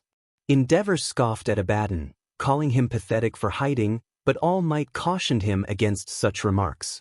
Abaddon glared at Endeavor, asserting that he could still overpower him. Albert intervened, insisting there would be no fighting in his house. Abaddon dismissed the comment with a click of his tongue. Gran Torino, who had little knowledge of demonology, questioned why such a powerful demon was fleeing from a mortal. Abaddon explained that Izuku's power was far beyond his own, and he had no desire to become a SLV to him. Aizawa inquired about the slavery aspect, and Abaddon confirmed that Izuku treated all demons in hell as his subordinates. Albert pressed for more information, asking why Lucifer allowed this. Abaddon revealed that Lucifer was dead, shocking everyone in the room. He continued, recounting events from 4 years prior when Izuku had manifested in hell. There was something unusual about him. Despite being a mortal soul, he possessed immense power that rivaled the strongest entities in hell. Speculation arose about the unnatural force that had granted him such abilities. Abaddon explained that the demon factions had united to confront Izuku, but their efforts resulted in a one-sided massacre. With each demon he defeated, Izuku grew stronger, eventually threatening even the overlords of hell. He attracted followers and declared war on those who had ruled hell for centuries. Hell descended into chaos. Abaddon had joined the fight, leading his demonic legions against Izuku. However, the situation only worsened as Izuku continued to gain strength. He even faced the lords directly, with Leviathan being the first to fall. As Izuku's power spread, only a few demons from the higher hierarchies remained. The surviving lords sent out a message, urging the remaining demons to unite against this formidable foe. For the first time in millennia, all the free demons banded together to confront Izuku's soul. They gathered on the battlefield, ready to charge against his forces from all directions, determined to put an end to the chaos he had unleashed. Abaddon reflected on the monumental battle that had taken place in Hell, the largest in its history. They had believed victory was within reach until their adversary appeared. In mere minutes, he shifted the tide of battle, leading to a disastrous defeat for Abaddon and his allies. Only a few had survived, and the memory of their enemies' twisted pleasure during the chaos was one that haunted Abaddon. With the lords of Hell vanquished, their foe turned his attention to the last remaining threat to his power, Lucifer himself. The clash between them reverberated through the very foundations of Hell. Albert noted that this must have been the disturbance he sensed in the natural order. Abaddon confirmed his suspicion, revealing that after the battle, Lucifer was no more. Their enemy had absorbed Lucifer's soul, enhancing his own powers and claiming the title of the new devil.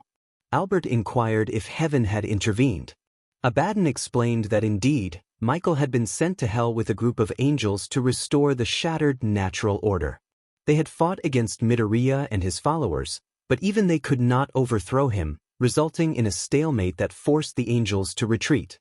Abaddon had lost hope and hidden himself in this realm, yearning for the day he could return to hell and confront the monster.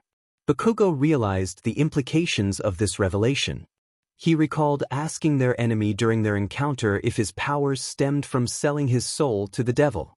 The enemy had laughed, claiming instead that he had replaced the devil. Abaddon confirmed this, and Albert sought clarity on their enemy's intentions.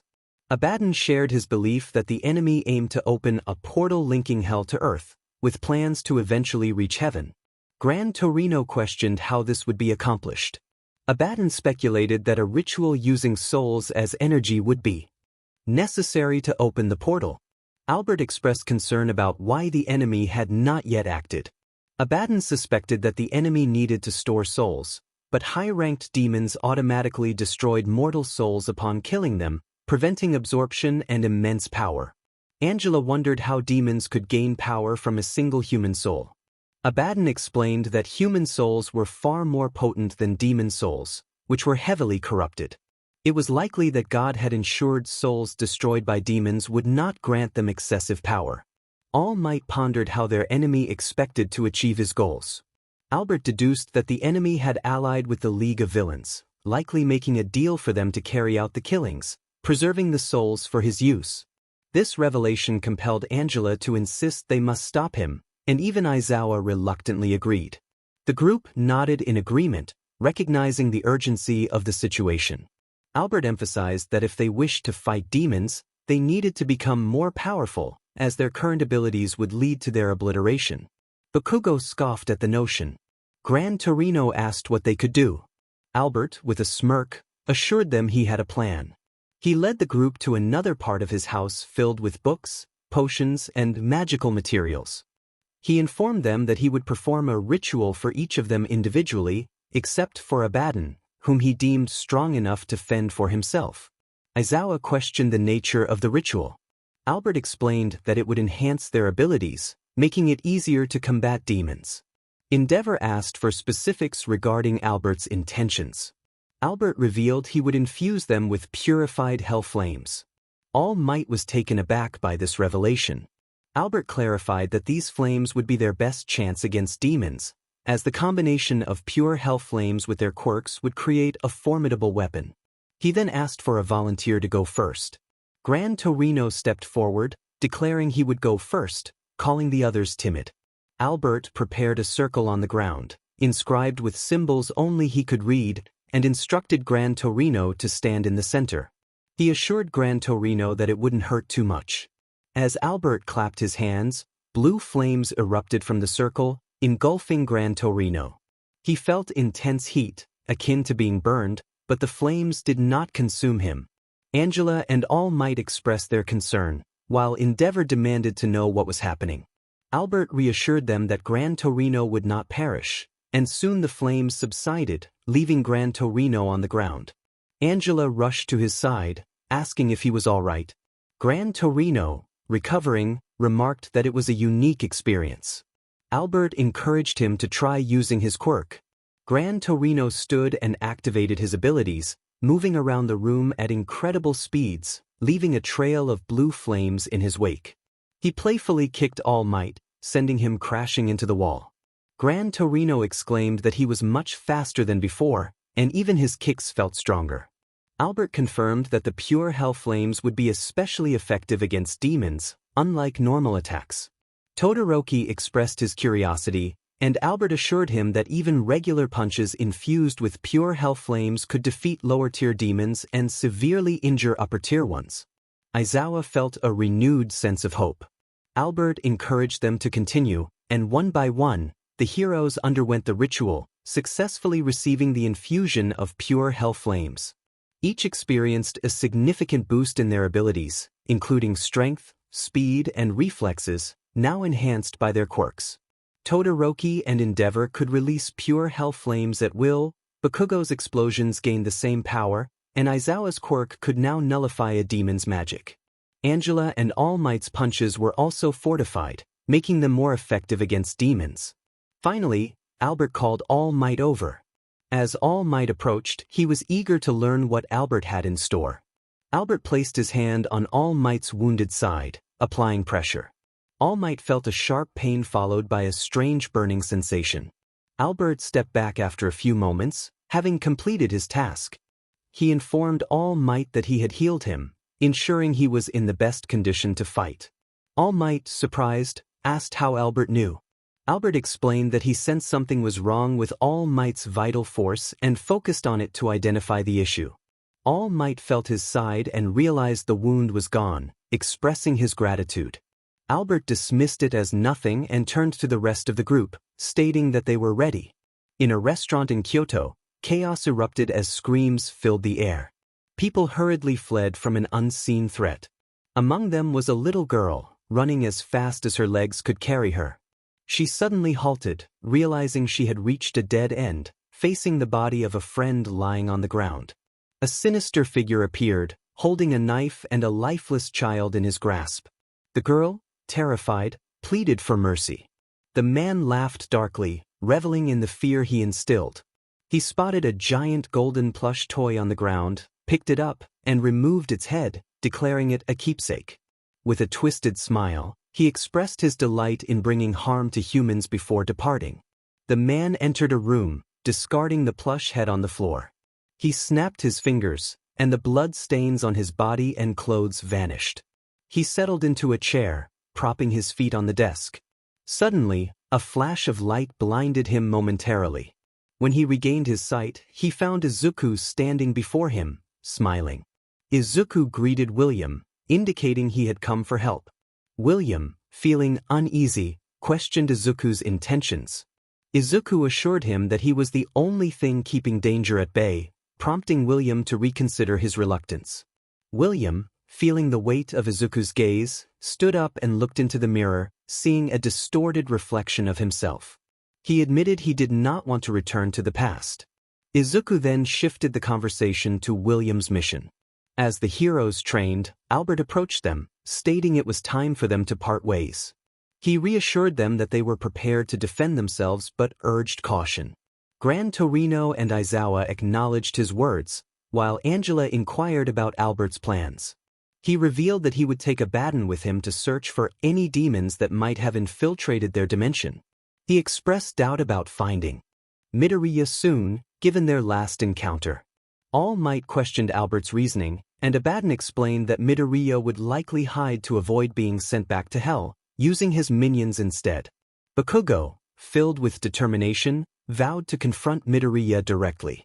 Albert cautioned him that even with his new powers, Midoriya was still far more powerful, advising against engaging him alone. He elaborated on the classifications of demons, explaining that the one who attacked Musutafu and the one from the UA festival were medium tier, while low-tier demons were comparable to All Might's base strength. Upper-tier demons, like the one Albert defeated while rescuing Abaddon and Bakugo, were much more formidable. Endeavor remarked on the apparent weakness of the demon Albert defeated, but Bakugo insisted it was not weak. Albert clarified that he had simply caught it off guard. The conversation shifted to the new hierarchy of demons established by Midoriya, with Abaddon explaining that each lord held a number representing their rank. Gran Torino realized the implications of facing 6 other powerful beings. Albert urged the heroes to avoid solo confrontations with these demons, and Aizawa confirmed his understanding. The group returned to UA, where they explained their meeting with Albert and the knowledge they had gained. Nizu found the developments intriguing, while Naomasa noted the opportunity to fight back. Cementos acknowledged the powerful ally they had gained, and Aizawa assured them they would be ready for the next encounter. Angela, Todoroki, and Bakugo resumed their regular classes, though they were forbidden from discussing their experiences. The boost from the infused hell flames was evident, sparking curiosity among their classmates. The trio remained tight-lipped about the ritual performed by the ancient wizard. As exams approached, the students prepared diligently. Only a handful failed the practical exam, while everyone passed the written portion. To their surprise, they were scheduled for a training camp in the woods. On the designated day, they met and journeyed to the campsite, where they were greeted by the wild pussycats. They were set on a trial to navigate through the forest, facing challenges from dirt beasts created by Pixie Bob. The students reached the training camp by noon, where they were provided dinner and instructed to rest well for the demanding day ahead. Aside from a minor incident involving Mineta attempting to peek into the girls' bathing area, the evening went smoothly. After bathing, Angela donned a sweater and shorts, stepping outside to gaze at the stars for a while. Suddenly, a voice broke Angela's trance. Todoroki stood next to her, greeting her with a simple, "Hey." Angela turned her head and smiled, inviting him to sit beside her. He asked what she was doing and she chuckled, explaining that she was watching the stars. When he inquired why, Angela sighed, sharing that it helped her relax amidst the stress that had been building up inside her. Todoroki acknowledged the craziness of their situation, fighting against dark forces with the help of an immortal wizard. Just months ago, he hadn't even believed in such things. Angela laughed softly, agreeing with him. They both turned their gaze back to the stars, and Todoroki couldn't help but glance at Angela from the corner of his eye. He noticed her beauty, her hair, eyes, and overall presence were captivating. Despite the chaos around them, he felt his heart race, realizing he wanted to be close to her. Angela then leaned against Todoroki's shoulder, causing him to blush. He didn't push her away. In fact, he found comfort in her presence. She expressed a wish for more moments like this, acknowledging the difficulty of being a hero but yearning for a few moments of peace. Todoroki suggested they do something relaxing once their current challenges were over, like visiting the mall or a park. Angela giggled, teasingly asking if it was a date. Todoroki stammered, flustered but eventually agreed. As they continued to gaze at the stars, Todoroki tilted his head and rested it on Angela's. He gently rubbed her leg with his thumb, finding solace in the moment. They both wished it could last forever. Meanwhile, in Aokigahara Forest, Albert and Abaddon walked through the infamous area, sensing a strong evil presence. Known for its dark history, it seemed the perfect place to search for demons. As they ventured deeper, they felt the presence draw closer. Albert suddenly sensed something to his side and reacted quickly, unleashing a burst of hell flames that briefly illuminated a figure before it vanished. Abaddon felt a shift behind him and turned to see a dark figure. He attempted to strike it with his blade arm, but it disappeared and reappeared behind him. Albert ignited his sword and swung at the figure, narrowly avoiding hitting Abaddon in the process. A voice echoed through the forest, taunting them. The dark figure reappeared, revealing itself clearly. Abaddon was taken aback, while Albert pointed out another approaching figure. The newcomer offered to guide them, but with a sinister twist, suggesting they would lead them to their graves. Back at the camp, Todoroki and Angela were still stargazing when the smell of smoke reached them. They turned to see the forest engulfed in blue flames, prompting the camp to spring into action. Members of the League's Vanguard Action Squad emerged from the forest, and one figure lingered behind, raising a knife and revealing a number 6 in his hand, signaling the start of their attack. In the forest camp, the Vanguard awaited Dabi's fire signal to commence their assault on the unsuspecting heroes. Dabi and Twice stood in the woods, ready for their cue. Suddenly, they sensed a presence behind them and turned to see a pair of purple eyes. William, another member, urged them to follow him as he moved toward the camp. Dabi expressed his frustration at having to follow William's orders, while Twice commented on the unfortunate fate of anyone who crossed paths with him. In a flashback, the Vanguard was in the League of Villains hideout when Izuku stepped through a portal, greeting them. Shigaraki, annoyed by Izuku's nickname for him, introduced the group. Izuku approached them, eager to learn their names. Dabi warned him about personal space, but Izuku stepped closer, provoking Dabi to use his quirk. Izuku laughed, unfazed by the flames, and continued to joke, showcasing his playful nature. As the flames dissipated, Izuku acted as if nothing had happened. Introducing himself to Mr. Compress, who offered to perform a magic trick. Izuku eagerly encouraged him, and Mr. Compress demonstrated a sleight of hand that left Izuku laughing and teasing about his own magic trick. The atmosphere was filled with light-hearted banter amidst the looming darkness surrounding them. Compress' mask fell to the ground, revealing the aftermath of Izuku's actions. He laughed heartily, enjoying the chaos around him. Shigaraki, clearly frustrated, urged Izuku to stop, but Izuku dismissed him, finding the situation amusing. With a snap of his fingers, Mr. Compress returned to his normal state, and Izuku continued to observe the scene unfold. He turned his attention to Toga, who introduced herself with enthusiasm, declaring her fondness for blood. Izuku teased her, calling her a Yandere copy, before moving on to Muscular, who simply stated his name. Izuku scrutinized him for a moment, commenting on his overcompensation. Moonfish then expressed his desire for flesh, while Twice introduced himself with a mix of pleasure and sarcasm, prompting Izuku to laugh and express his fondness for the odd characters around him. Mustard introduced himself next, but Izuku responded with a deadpan remark about his name, suggesting a lack of intelligence. Magna followed suit, but his response was met with Izuku's quick dismissal. As Izuku stepped aside to address the last person in the room, Spinner, he was met with hostility. Spinner accused Izuku of killing Stain, brandishing his katana and vowing revenge. Izuku, unfazed, smiled at Spinner's threats, dismissing them as empty bravado. When Spinner attempted to strike, Izuku effortlessly regenerated from the attack, which left Spinner in shock. In a swift motion, Izuku appeared before Spinner, delivering a decisive blow that incapacitated him. As Spinner fell, Izuku dropped his heart to the ground, making a light-hearted comment about iguana burritos.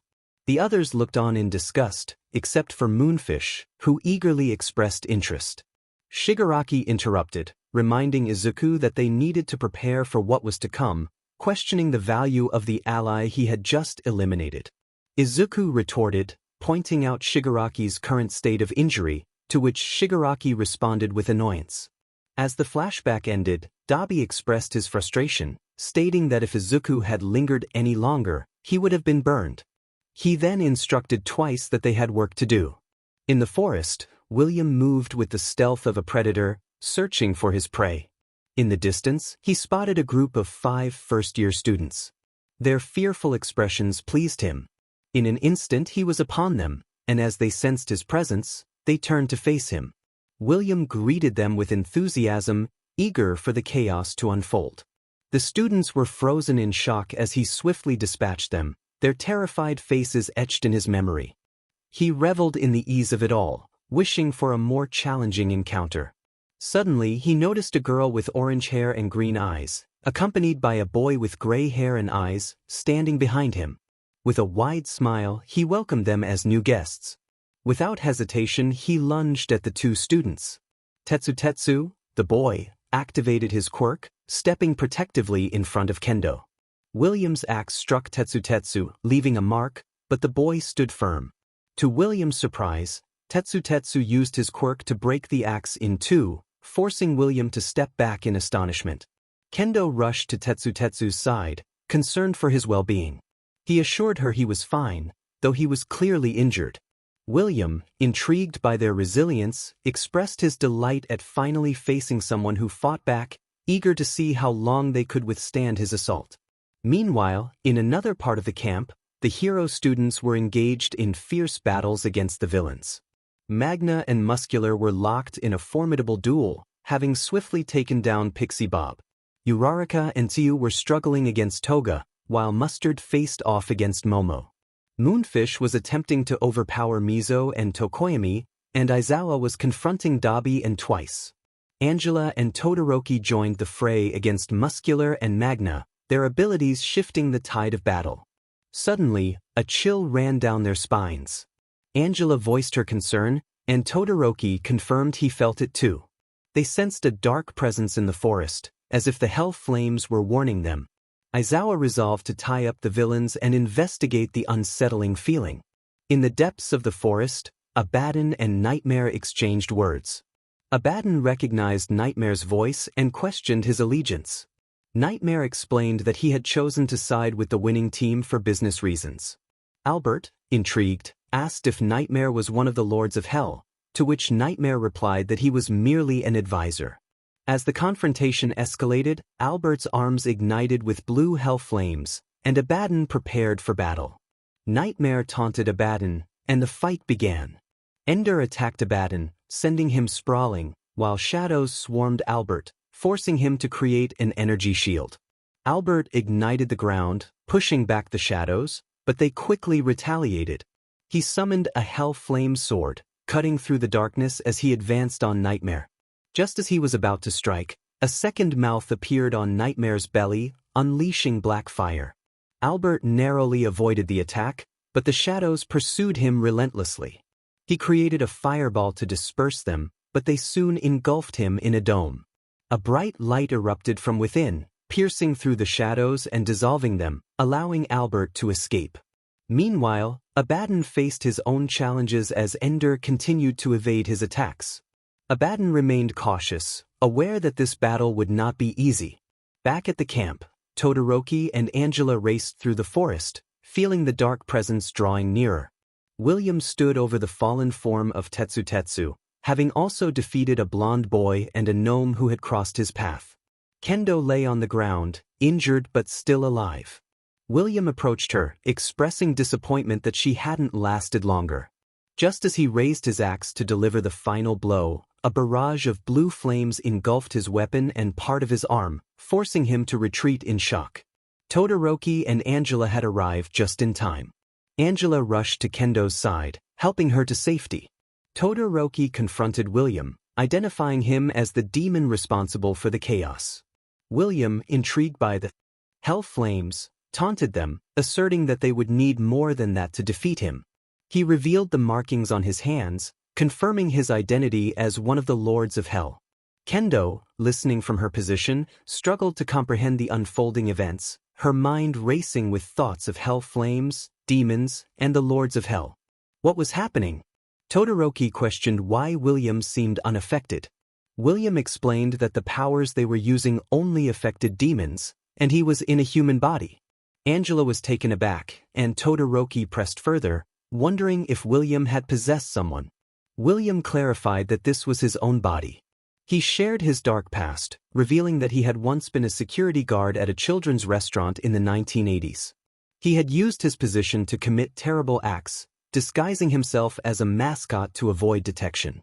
He had sought immortality by harvesting souls, But his plan had backfired, leading to his own demise.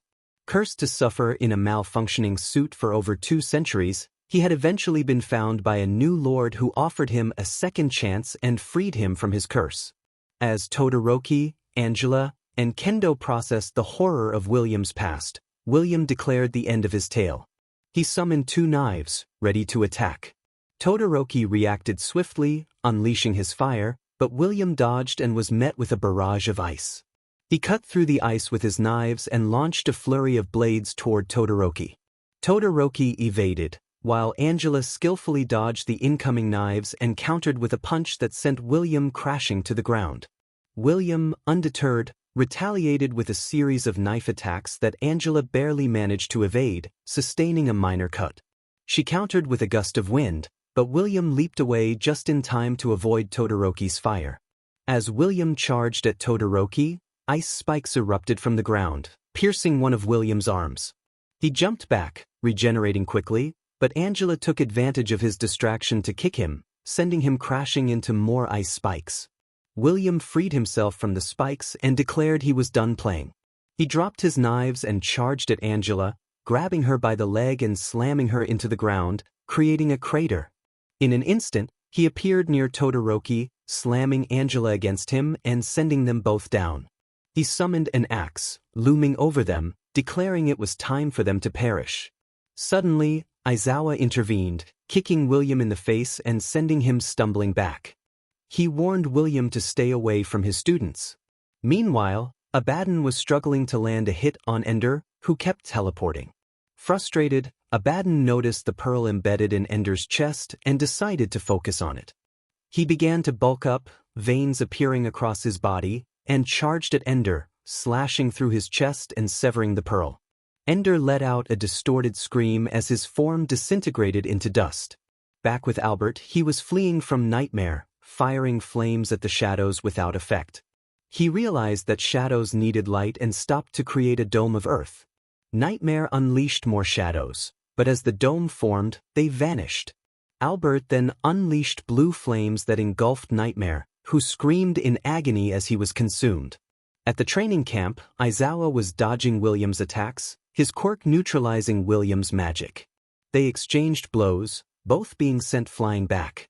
Aizawa landed near his recovering students and expressed concern about their chances of defeating William. Todoroki suggested that if they could destroy the metal that had removed William's curse, it might turn the tide. Aizawa recalled the badge that had a powerful magical trail. As William charged at them, Aizawa signaled Todoroki to launch ice spikes. William leaped to avoid them, but Aizawa used his scarf to knock the badge from William's grasp. Angela quickly jumped to catch it, squeezing it until it shattered into pieces. William's eyes widened in panic as he desperately tried to reassemble the fragments, pleading that this couldn't be happening, not wanting to return to his previous fate. Suddenly, the atmosphere grew heavy, and a swarm of childlike shadows appeared. They morphed into animal shapes and surrounded William, one of them even grasping him tightly. William felt a surge of panic as he turned to see the empty husk of the costume he had been trapped in for 200 years behind him. It seemed to beckon him back. Suddenly, its mouth opened wide. William cried out in desperation, pleading not to return. He felt himself being drawn toward the costume, struggling against the pull. The heroes watched in horror as he fought against the inevitable, his efforts appearing futile. As cables emerged, they began to push him back, and William struggled fiercely, feeling the weight of his predicament. He was soon engulfed completely, and from the costume, torrents of crimson could be seen pouring out, shocking the heroes into silence. William's cries echoed, filled with anguish. In a moment of sheer determination, he attempted to pull away his mask, revealing his bloodied face, a clear sign of his suffering. He begged for help, his voice trembling with pain. The shadows returned, surrounding him once more, their laughter echoing like that of children watching a show. William continued to scream, urging them to leave him alone. Suddenly, a portal appeared, and the shadows began to drag him toward it. In a last desperate attempt, he lifted his mask again and called out to the heroes, pleading for them not to let him be taken. As he was pulled into the portal, it closed behind him, sealing his fate. Inside an abandoned building, he struggled against his confinement, knowing it was a hopeless endeavor. The training camp invasion had ended, leaving the witnesses in shock at the apparent death of William. Muscular had been captured by the heroes, while Magna managed to escape. Mustard was defeated by Momo, who had crafted a gas mask to subdue him. Dark Shadow overcame Moonfish, nearly claiming Shoji's life until Bakugo and Kirishima intervened, forcing Dark Shadow to retreat with Bakugo's explosive power. Mr. Compress was also defeated by Bakugo, who had gained heightened senses from his hell flame, but he still managed to escape. Toga evaded Uraraka and Tsuyu as the rest of the heroes arrived, while Dabi and Twice were rescued by Kurogiri later on.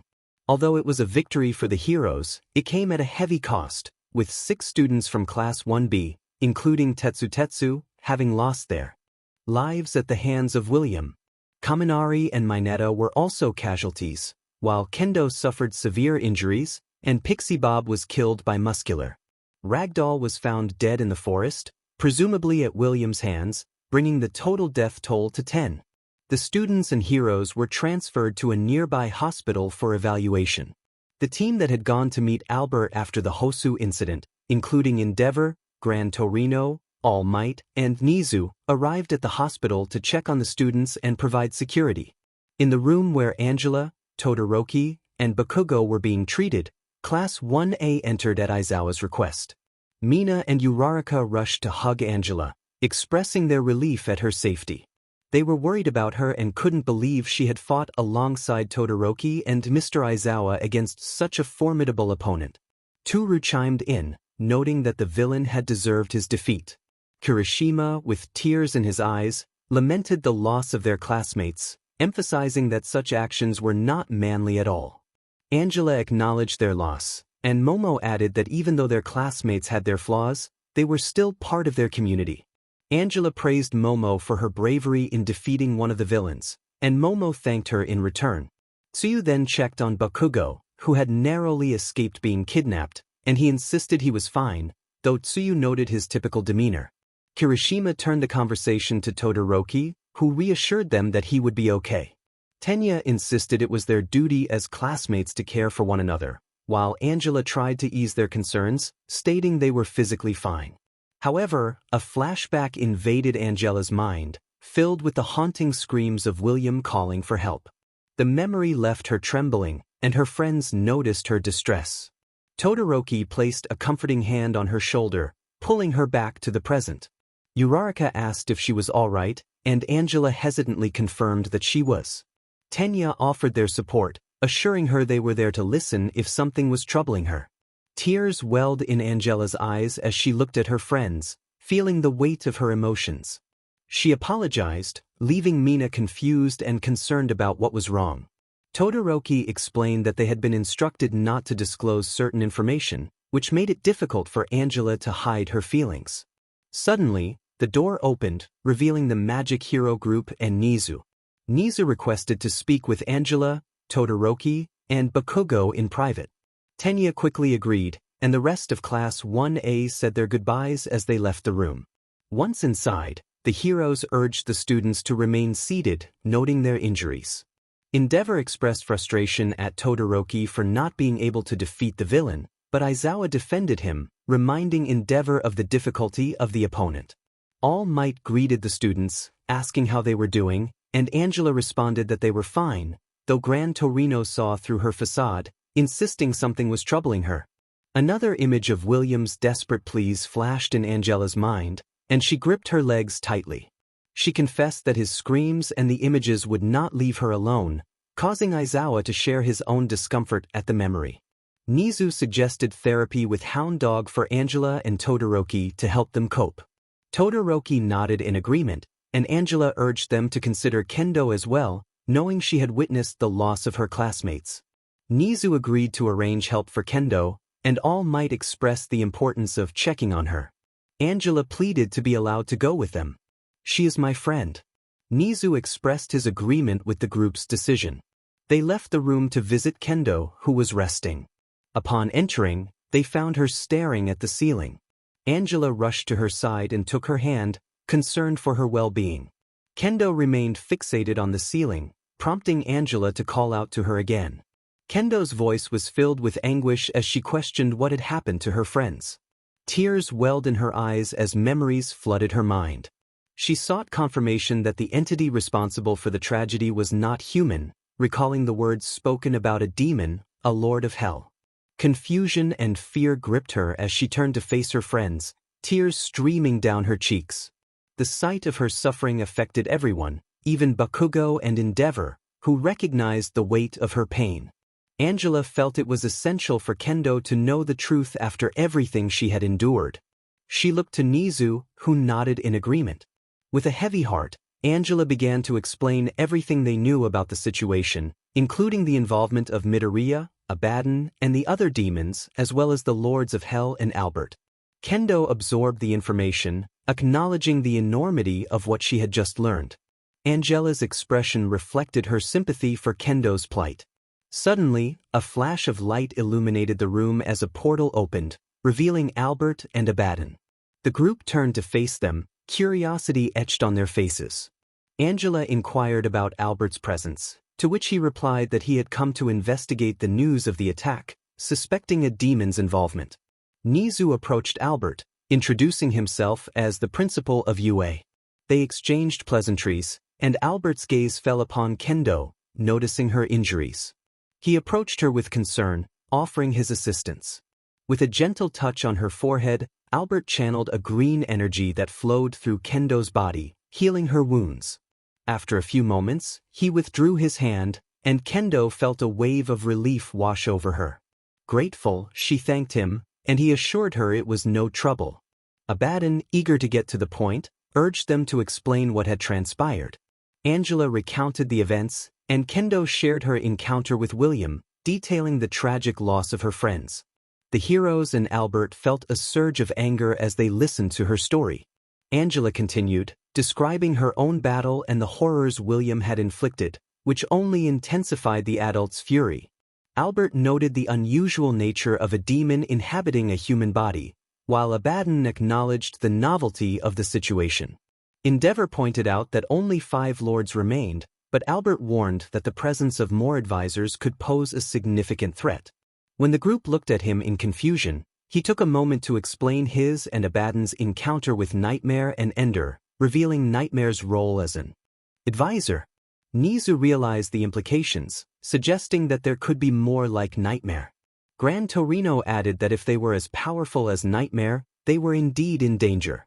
Angela asked what their next steps should be, and Nizu proposed taking the fight to their enemies, stating that they had been pursued for long enough.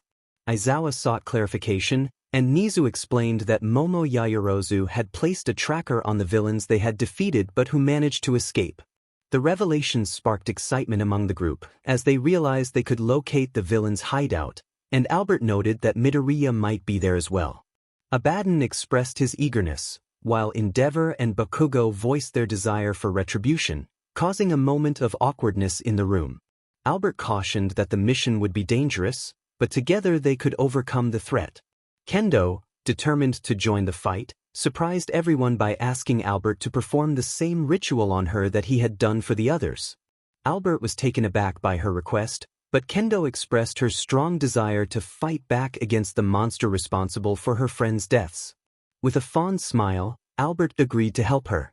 Nizu saw the value in having more allies and announced his plan to hold a news conference the next day to restore their reputation while the group prepared for their attack. Albert affirmed their resolve, reminding everyone to be ready, as they might soon be facing the depths of hell.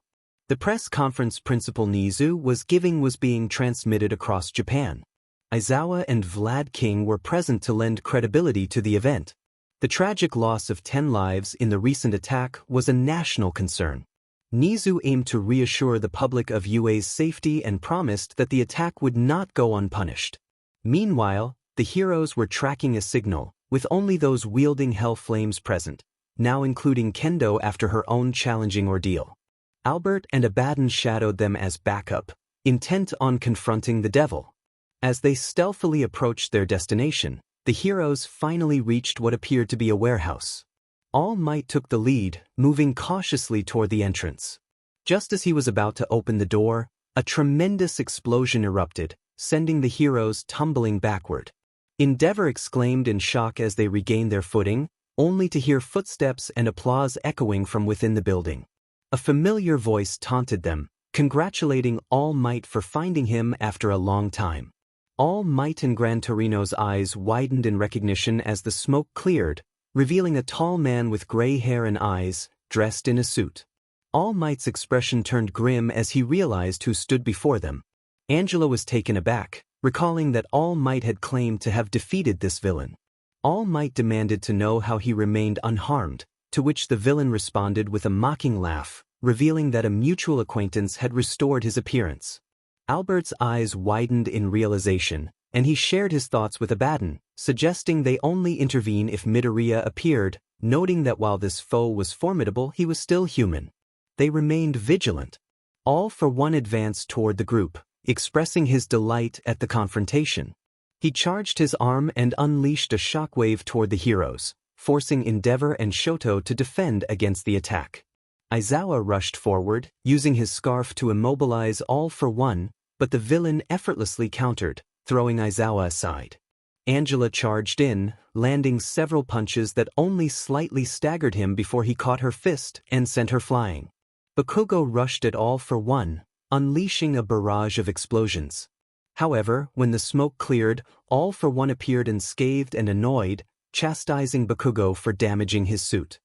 He then grabbed Bakugo by the face and slammed him into the ground before tossing him aside.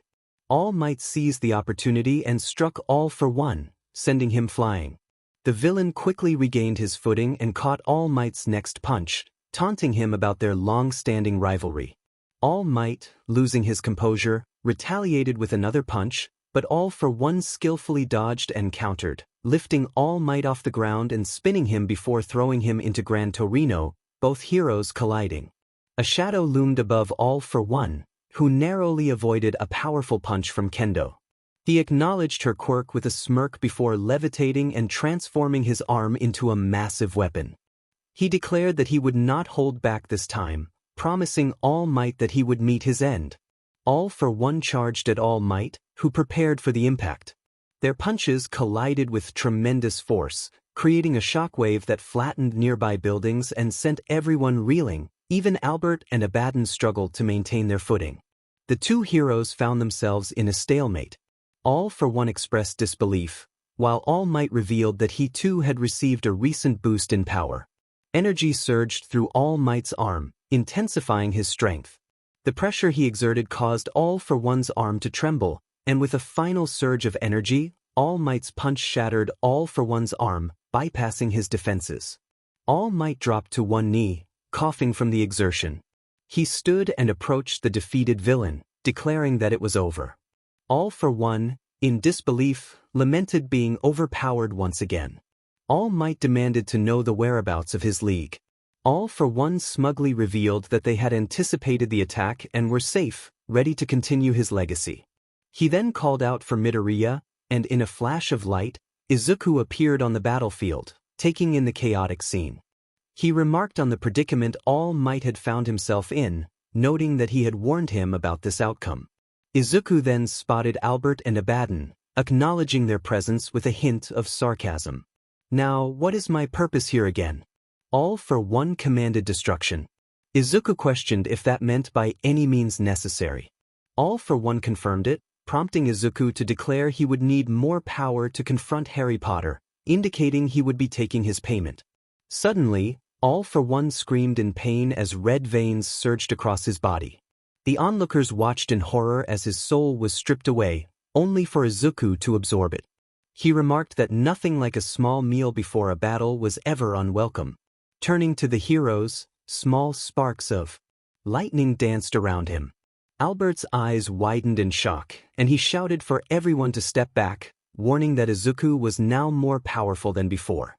The heroes were stunned by this revelation, but Izuku snapped his fingers, causing a series of explosions to erupt around them.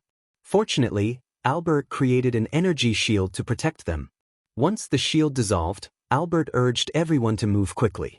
They charged at Izuku, with Gran Torino moving swiftly to engage him. Izuku effortlessly dodged Gran Torino's attack. When Endeavor unleashed flames, Izuku caught and compressed them before redirecting the energy back at Gran Torino. As Todoroki launched a barrage of ice, Izuku transformed the ice into water, using it to nullify Endeavor's next attack and dousing Todoroki to render him ineffective. With another snap of his fingers, the ground beneath Todoroki erupted. Bakugo charged at Izuku, attempting to unleash a series of explosions, but Izuku dodged them all and retaliated with an explosion from his hand. All Might, Angela, and Kendo leaped toward him, but Izuku generated an energy barrier to block their punches. His eyes glowed brightly, and a massive shockwave sent them all stumbling back. Abaddon charged at him with a blade arm, but Izuku caught the blade, causing Abaddon's arm to tremble before it exploded, eliciting a scream of pain. Izuku then had to evade a barrage of flames from Albert, who drew his sword and attempted to slash at him. Izuku dodged every strike. Albert placed his hands on the ground, summoning a wave of pillars toward Izuku. Izuku mirrored the action, causing the pillars to collide and shatter. Albert launched another wave of flames, but Izuku countered with an energy barrier. Seizing the opportunity, Aizawa rushed toward Izuku, ready to use his ability when Izuku pushed back Albert's flames, releasing a surge of energy that sent everyone reeling. Albert regained his footing and looked at Izuku, who was smiling. Albert cursed the monster before him, realizing it had grown considerably stronger.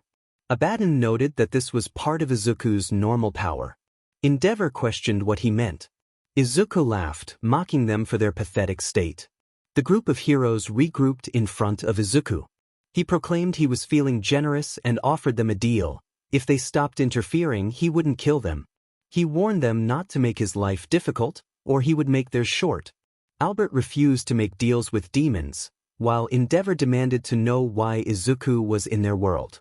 Izuku declared he wanted to rule over it, having already conquered hell, and this was his next step.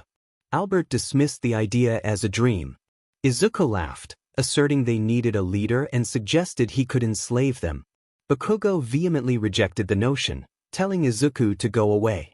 Izuku feigned offense, reminding them that in his own world he was the king and asked them to behave.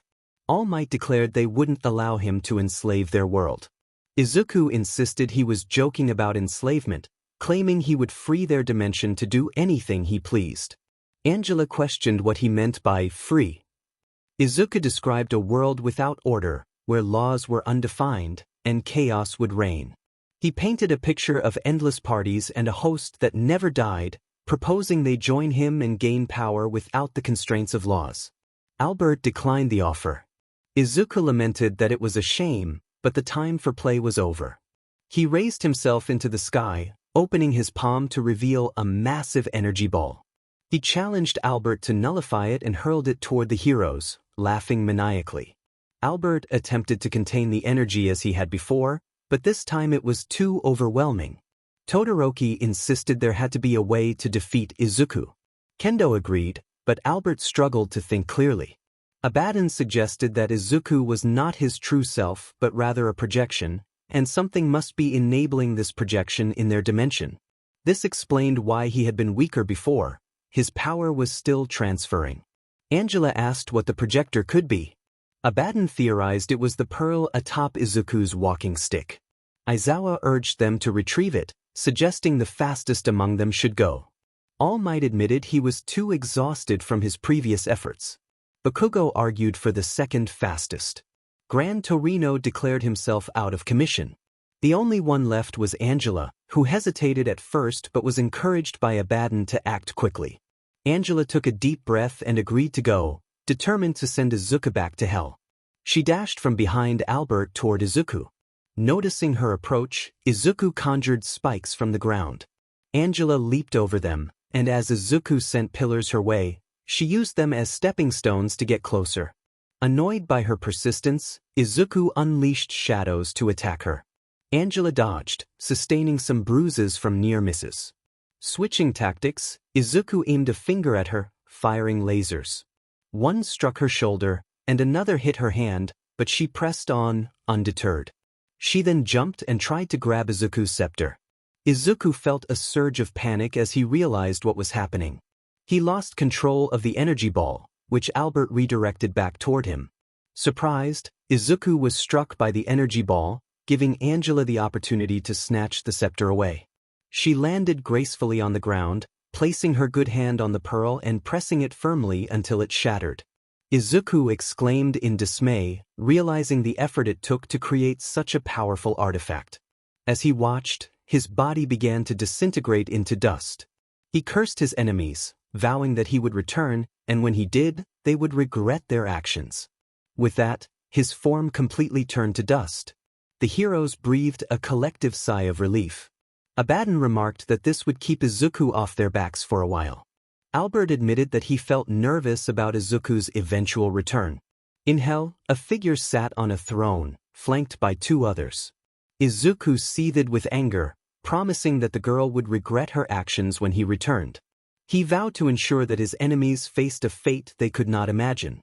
His companions nodded in agreement, and Izuku declared that soon everything would be his, laughing maniacally as he plotted his revenge. Ever since the battle in Kamino, everything had been much more peaceful for the heroes. There were no new reports of demons appearing around Japan, and they hoped that life could start returning to normal, allowing them to forget the strange events that had transpired just weeks earlier. Albert and Abaddon traveled across the country, searching for any remaining demons or followers of darkness in an attempt to weaken Izuku's strength. Meanwhile, the heroes focused on their own preparations. The students were training hard under the guidance of their teachers for the upcoming provisional license exam. All Might remained a towering figure as the #1 hero, and the defeat of All for One had left the villains in disarray. The students participated in the exam, having proven themselves in various battles against demons and William, preparing for any future threats. Since that day, there had been no significant events involving the League of Villains. They had lost their two most powerful assets, and the police had begun to treat them as a joke, barely classifying them as a threat now that All for One and Izuku were gone. The League was struggling. It had been downhill since Kamino. Shigaraki was furious, viewing Izuku's actions as a betrayal. They were constantly on the run, pursued by the police, though the pressure had eased recently. Shigaraki discovered that the police no longer saw them as a formidable threat, which felt like an insult. He vowed to show everyone that he was the true heir of All for One and that they would learn to fear him. Currently, those ambitions felt distant. The League was hiding in an old, abandoned warehouse, relying on small robberies for sustenance. They had fallen so far that they could no longer return to their previous hideout, as the heroes had discovered them there, leading to a confrontation. Shigaraki sat on a crate, contemplating what to do as his comrades began to question his leadership. Suddenly, everything turned gray, and his comrades froze in place. Confused, Shigaraki watched as a portal opened in the middle of the room. From it emerged none other than Izuku, the showman himself. Izuku laughed, mocking Shigaraki's situation, suggesting that he might soon have to resort to desperate measures to survive. Shigaraki, furious, demanded to know what Izuku wanted, accusing him of killing their mentor and showing up without remorse. Izuku responded with a playful tone, claiming he was there to offer help, despite Shigaraki's protests. Shigaraki was reluctant but realized he had little choice. Izuku reminded him of their previous agreement and insisted that he had fulfilled his end of the deal. Shigaraki, frustrated, declared the deal off, but Izuku warned him of the consequences of breaking a pact with someone like him. Suddenly, Shigaraki felt a sharp pain coursing through his body, as if his very essence was being pulled away. The pain subsided, and he looked up at Izuku, who seemed to float above him, smirking. Izuku explained that he needed Shigaraki to eliminate a specific number of people to restore his reputation as a fearsome villain. Shigaraki was taken aback by the scale of the task, but Izuku assured him that he would be rewarded in the end. When Shigaraki questioned why Izuku couldn't do it himself, Izuku mentioned being trapped and promised to send additional help. He extended his hand, covered in blue flames, to seal the deal. Shigaraki accepted, shaking his hand, and a portal appeared behind Izuku. Izuku stepped closer to the portal and called out to his allies. Two figures emerged, one with a number 5 on his hand and the other with a number. Izuku bid farewell to Shigaraki, assuring him that he would be watching. Shigaraki woke up to the startled screams of his partners, who took defensive stances in front of the portal. Dabi demanded to know who the newcomers were, while Magna threatened them. Shigaraki laughed, introducing their new allies with a sense of excitement. In a street in southeastern Musutafu, Angela stood protectively over a little girl with gray hair and a horn, who had bandages on her arms and legs. Mirio stood beside her, while Overhaul, the leader of the Shai Hasaikai, looked on, seemingly unimpressed. The heroes were quite sensitive, so Overhaul decided to lead them to a more private location, away from prying eyes. He turned into an alley, with the heroes following closely behind. Recently, Overhaul had been facing numerous challenges with Eri, who persistently defied him, believing she could become someone important. As he prepared to remove one of his gloves, Eri noticed and quickly jumped from Angela's arms, running toward him. Overhaul asked if she was done with her tantrum, to which Eri responded with a small nod. He then apologized to the heroes for the interruption and returned to his base with Eri. Once there, he handed Eri over to Chronostasis and turned to one of his subordinates, who stammered an apology for taking a brief moment off. With a flick of his glove, Overhaul dismissed the subordinate, indicating he had no time for excuses. As he began to walk away, he noticed the surroundings growing dimmer. Turning back, he saw Chronostasis with Eri frozen in place. Suddenly, a voice interrupted, claiming it wasn't Chronostasis's fault. Overhaul looked around but saw no one until a bright flash revealed Izuku standing before him.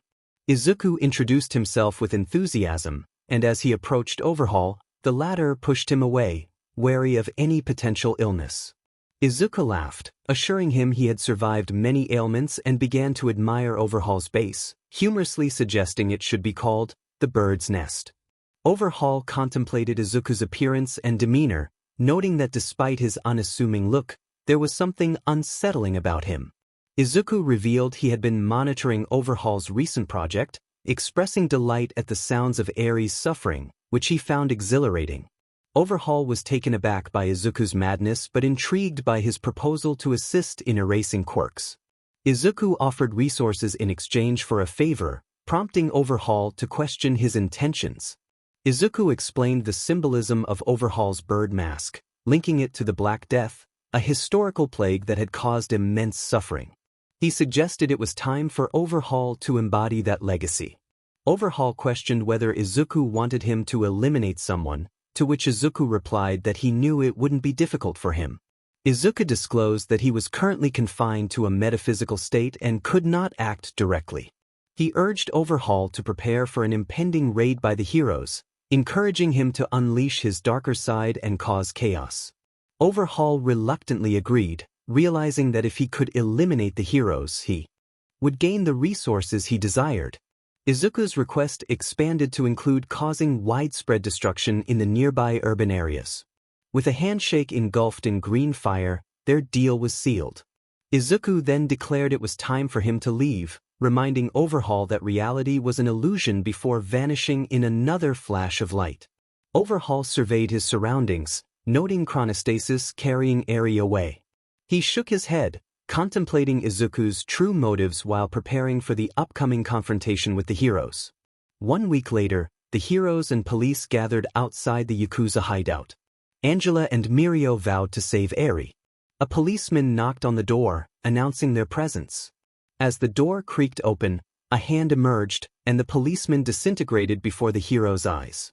Overhaul stepped out, shocking everyone, with the top members of the Shai Hasaikai behind him.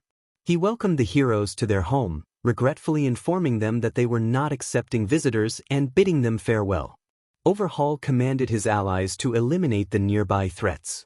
He pressed his hand against the ground, launching spikes toward the heroes and police. While the heroes managed to evade the attack, some police officers were not as fortunate and were incapacitated. The commander ordered his team to open fire. Setsuno, utilizing his quirk, disarmed the police, declaring that their weapons were useless against him. Tabe charged at the defenseless officers, while Rikia began to drain their vital energy. Overhaul instructed Tabe, Rikia, and Shin to target the civilians, leaving the heroes to him. Angela was shocked by the order, and a nearby officer recalled a similar incident involving the League of Villains. He directed Lemillion to secure a girl inside the hideout while the others pursued those attacking civilians. Mirio used his quirk to phase through the ground and infiltrate the base. Chrono realized he was heading for Eri, but Overhaul dismissed the concern, confident that their ally could retrieve her if necessary. Mirio encountered minor Yakuza members, swiftly neutralizing them with his abilities. As he descended into the underground section of the base, the walls began to shift ominously. Mirio evaded their grasp and discovered a small hole, allowing him to slip through and confront Mimic.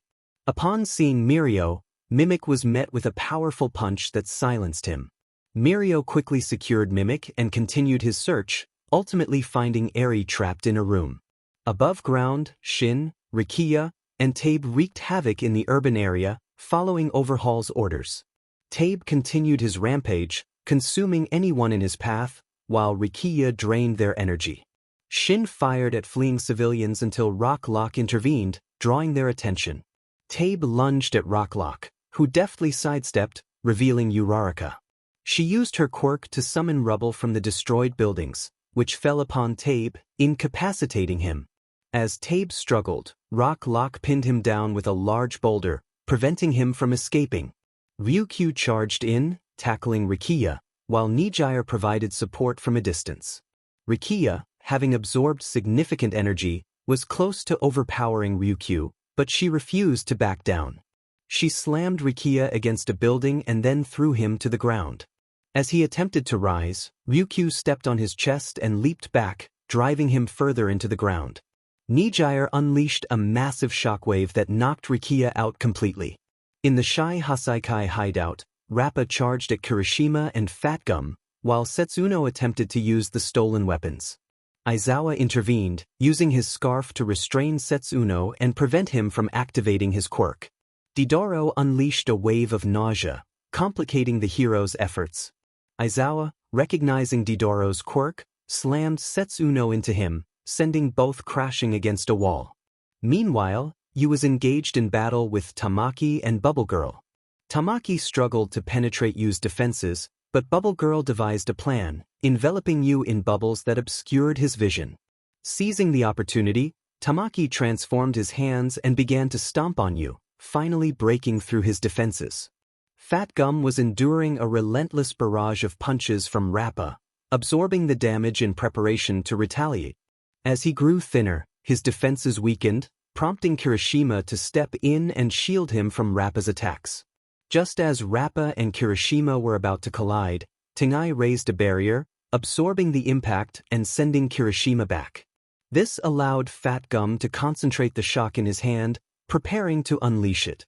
Just as he was about to strike, Aizawa deactivated their quirks, enabling Fat Gum to land a decisive blow that incapacitated both Rappa and Kirishima. Meanwhile, Sir Angela and Centipede faced off against Overhaul and Chrono, the battle intensifying as the conflict raged on. Overhaul continued to use his quirk to create spikes, keeping the heroes at bay. It was challenging for Sir Night-Eye and Angela to navigate through them. Centipede provided support from a distance, attempting to incapacitate them. Chrono used his quirk to slow down either Angela or Sir. As Angela approached Overhaul, she became distracted, allowing Chrono to land a hit on her, which slowed her down. This delay prompted Overhaul to launch a spike at her, one that she could not dodge at her reduced speed. Sir noticed this and jumped in front of her, bracing for the impact, but the spike suddenly halted. Overhaul widened his eyes, realizing that Aizawa had erased his quirk. Sir and Angela quickly moved out of the way, with Angela doing her best to keep up. Aizawa managed to erase Chrono's quirk as he shifted slightly to bring him into his line of sight. Sir swiftly approached Chrono and incapacitated him with a series of kicks. Aizawa then used his scarf to throw Chrono against a wall. Sir turned his attention back to Overhaul. Sir remarked that for someone who wished to erase quirks, Overhaul relied on his too much. Just then, Mirio emerged from the hideout, carrying Eri. Sir acknowledged their victory, and the heroes celebrated, except for Sir and Aizawa. Ryukyu, Nijire, Uraraka, Tsuyu, and Rocklock returned with the Yakuza apprehended. Overhaul was quickly secured with quirk-suppressing HNDCFFS. As the students began to converse with Eri and the pros provided statements to the new police officers, a voice interrupted them. A figure jumped from a nearby building, landing in front of them and cracking the pavement. He stood up and surveyed the heroes, police, and Yakuza before him. Sir demanded to know who he was. The figure responded that he was merely there to finish a job. The skeleton man placed his hand on the ground, causing spikes to erupt and pierce those nearby. The heroes attempted to evade the attack, but some were still struck in the leg or arm. Mirio was caught off guard and was stabbed in the leg, though he managed to protect Eri from harm. Sir was the only one to dodge entirely. They heard the screams of nearby civilians and realized that the Yakuza had all been eliminated, except for Overhaul. Sir questioned the figure's actions, to which he responded with surprise that Sir had dodged. In an instant he was beside Sir, ready to swing his axe. He declared that nobody dodged his attack and slashed his axe across Nightai's chest, causing him to fall to the ground. Mirio rushed to his side, punching the figure in the face, but he showed no reaction. Mirio stepped back, bewildered, and asked who he was. The being lifted his axe, revealing a number 5 on the back of each hand. Aizawa recognized him, while Angela identified him as one of the lords. Mirio was confused, and Aizawa called out to Angela for confirmation. Aizawa activated his modified quirk to neutralize the lord's magic, and Angela charged at him, her fists surrounded by blue flames. The lord widened his eyes and dodged her attacks, though he was forced to retreat. He swung his axe at Angela, grazing her arm and causing a significant wound that forced her to pull back. The lord noted Angela's blue flames and realized she must be part of the group that his master had warned him about. Angela inquired about the master, and Aizawa confirmed it was Midoriya. Mirio was shocked to learn that Midoriya was one of his minions, making everyone cautious as they took fighting stances. Mirio stood beside Sir, while Eri hid behind Uraraka and Tsuyu. The lord declared that he would not be bothered if he killed them all and prepared to attack. Just as he was about to strike, dark tentacles shot past him, knocking Angela and Aizawa back as they charged. The lord turned around and shouted at another figure who appeared behind him. The heroes noticed this new figure also had a number 4 on the back of his extended hand. Hokori ordered Horo to stop, stating that he had completed his mission and that the master did not want him to deal with trivial matters. Horo reluctantly agreed but vowed to kill the heroes when they met again. In an instant, both figures vanished. Overhaul called out, confused about his fate. The space turned gray, and Izuku appeared in front of him. Overhaul insisted he had fulfilled his part of the deal, but Izuku reminded him that getting out of jail was not part of it. Overhaul protested, but Izuku told him to contact him in 30 or 40 years when he was released, leaving a despondent Overhaul behind. After the battle with the Yakuza, Overhaul was transported to Tartarus, while Eri and Sir Night-Eye were taken to a nearby hospital. Sir Night-Eye, unable to hold on much longer, had one last meeting with All Might and Mirio before passing away. The death toll was catastrophic, with over 900 lives lost, many of whom were killed in the final moments by Horo, the 5th Lord of Hell. In the hospital, the students discussed the events that had transpired. Kirishima expressed disbelief at how the last figure had killed so many with a single movement. Uraraka noted how he had easily defeated Sir Night-Eye in one blow, while Tsuyu acknowledged his immense power. Uraraka turned to Angela, asking if she knew who he was. Angela, lost in her thoughts about Sir's final moments and how she wished she could have saved him, was brought back to reality by Uraraka's question. Mirio approached, and the 3 students turned their heads to see the big 3 joining their table. Kirishima was excited to see them, while Angela asked Mirio what he was doing there. Mirio took a seat in front of Angela, with Nijire sitting next to Tsuyu and Tamaki beside Kirishima. He expressed his curiosity about the last figure, noting how easily he had defeated Sir, which was no small feat. He recalled that both Angela and Aizawa seemed to know who he was, mentioning that he was a Lord of Hell, a servant to Midoriya. But what exactly was he? Angela expressed her uncertainty about sharing information, prompting Nijire to question her hesitation. Aizawa intervened, asserting that they deserved to know the truth. He stood before the students, who were surprised to see him. Aizawa explained that they were now directly involved in a serious matter. He warned them that the information was delicate and could cause panic if it spread. The students, except for Angela, acknowledged his warning. Aizawa revealed that the man they were discussing was one of the 7 Lords of Hell, direct servants under Midoriya, the King of Hell. Kirishima found the title frightening, while Tamaki expressed his concern. Nijire asked if he was like the devil, to which Aizawa confirmed that he was indeed the devil. Mirio recalled their previous encounter in Kamino and asked if they had defeated him. Aizawa clarified that they had only sent him back to hell. Tiu questioned why they hadn't finished him off, and Aizawa explained that he was an immortal being. He had cleverly sent only a projection of himself to their world, while his real body remained in a place where he was stronger. Despite this, he continued to send his minions to do his bidding. Mirio inquired about the number of lords left, and Aizawa informed them that there had originally been 7, but they had already defeated 2. One had been taken down by a mage, an ally of theirs, and the other had been defeated during the training camp invasion. Uraraka was surprised to hear about the mage, and Angela confirmed that Mr. Albert von Frank had saved her in Hosu. He had given Aizawa and Angela the power of the pure hell flame, the only force capable of destroying demons like the Lords of Hell. Mirio expressed his desire to meet the mage, wanting to be able to protect others from the demons. Aizawa wished he could arrange a meeting but explained that the mage had gone off with a demon exile to search for scattered demons and anyone who could help Midoriya return to their world. They had lost contact with him, but Aizawa promised to bring Mirio along if they ever met again. With that, Aizawa left the students, deep in thought about the situation. He hoped Albert would return soon, as he feared Midoriya was succeeding in his plans. Flashback, Aizawa was seated in a conference room at UA, listening to Tsukachi report on recent activities. Tsukachi shared that there had been several attacks by the League of Villains in different parts of the city, with witnesses claiming to have seen one of the 2 lords involved.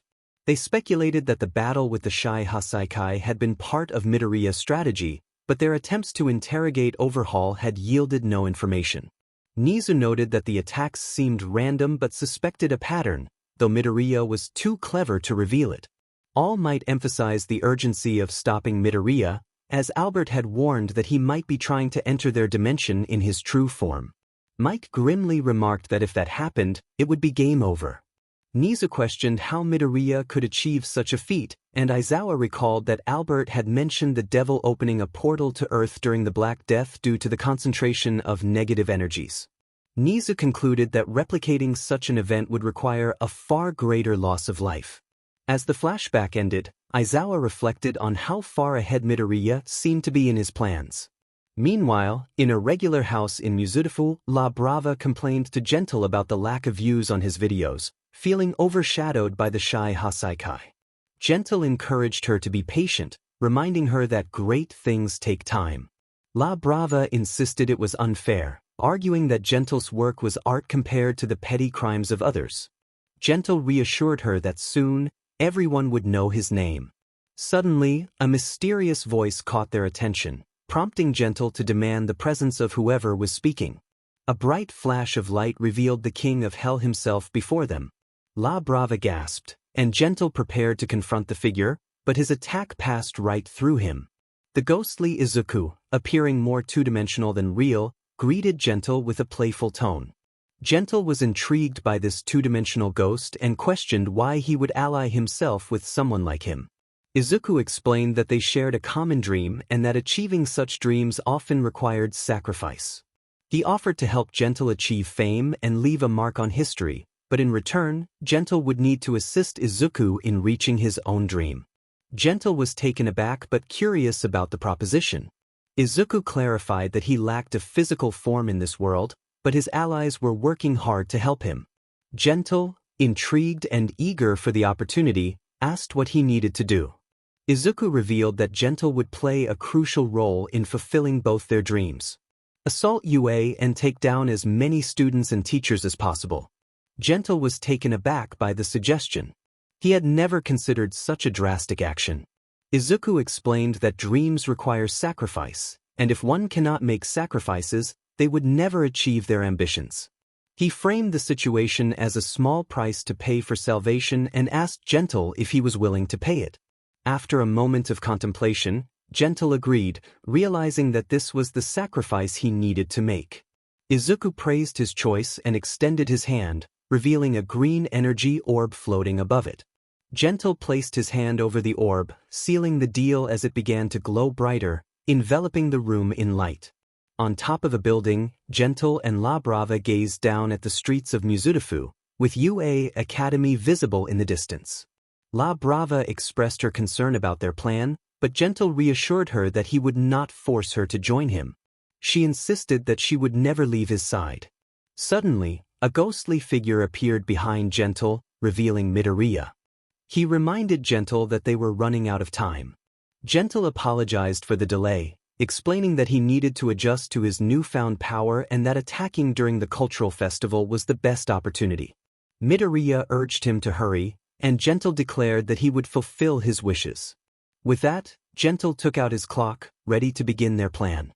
At UA, students were enjoying the school festival, which was a grand success. They had even invited Eri, and Mirio and Angela were eager to see her smile. The concert for Class 1A was about to start, and Angela had to join the group to prepare. Meanwhile, Hound Dog and 6 ectoplasm clones were stationed at the outskirts of UA, ensuring no one would dare to disrupt the school. Gentle landed in front of them, locking eyes with Hound Dog, who growled in question. Gentle greeted the heroes with a small bow and a smirk, bidding them farewell before making his move. In the concert room, anticipation filled the air when a sudden tremor shook the building. Backstage, Angela questioned if it was an earthquake, while Jiro expressed frustration. Ashido encouraged everyone not to be scared. Aizawa instructed Mike to investigate the disturbance, sensing something was off. Eri, held by Mirio, asked about the quake, to which Mirio explained it was just a little shake, perhaps even excitement for the concert. At the main entrance, Snipe received a call from Nizu, who inquired about the tremor. Snipe reported a cloud of dust on the outskirts, and Nizu warned it could be an attack. He instructed Snipe to communicate with Hound Dog and wait for backup. As Snipe attempted to reach Hound Dog, Gentle appeared before him, casually stating that his friends were taking a nap. Snipe raised his weapon, but before he could react, Gentle moved swiftly, knocking Snipe aside. La Brava asked if Snipe was okay, and Gentle reassured her that he was merely incapacitating the heroes without causing lasting harm. They entered UA undetected, as the alarm system remained silent. Gentle moved quickly, taking down around 30 students at the entrance with ease. He marveled at the terrifying yet convenient power Midoriya had granted him, feeling capable of taking on even the strongest heroes. As he continued, he encountered Present Mike, Cementos, and Midnight. Cementos recognized him as an intruder, prompting Present Mike to activate the alarm system. Nizu received the alert and manually activated the alarms, warning students to seek refuge in their dorms while teachers mobilized to the entrance. Chaos erupted as students rushed to safety, while teachers prepared to confront the threat. Cementos used his quirk to trap Gentle's legs, and Midnight attempted to ensnare him with her whip. However, Gentle smirked and flicked his fingers, creating a shockwave that sent the 3 heroes flying back. He effortlessly escaped the restraints and declared it was time to continue their mission. Just as he was about to move forward, Aizawa's scarf caught him, and he found himself surrounded by ectoplasm and his clones. Aizawa was clinging to the side of a game tent. He urged Gentle to give up, but Gentle responded with a playful defiance. With a swift motion, Gentle extended his arms, causing Aizawa's scarf to break free, leaving Aizawa stunned, as he believed Gentle was using his quirk on him.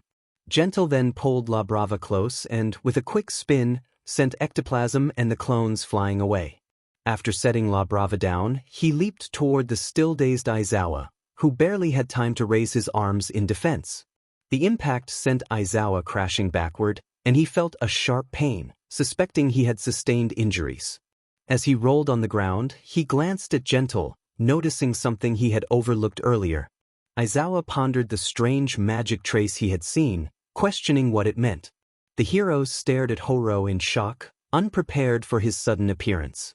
Horo proclaimed his intent to have fun, laughing maniacally. He prepared to strike gentle with his axe, but All Might intervened, catching the axe with his bare hands. The force of Horo's swing caused All Might to sink slightly into the ground. Utilizing his powerful flames, All Might ignited Horo's axe, reducing it to ashes. Horo quickly released it and jumped back, undeterred. He declared that he would not be intimidated, summoning another axe to his side, a maniacal grin spreading across his face.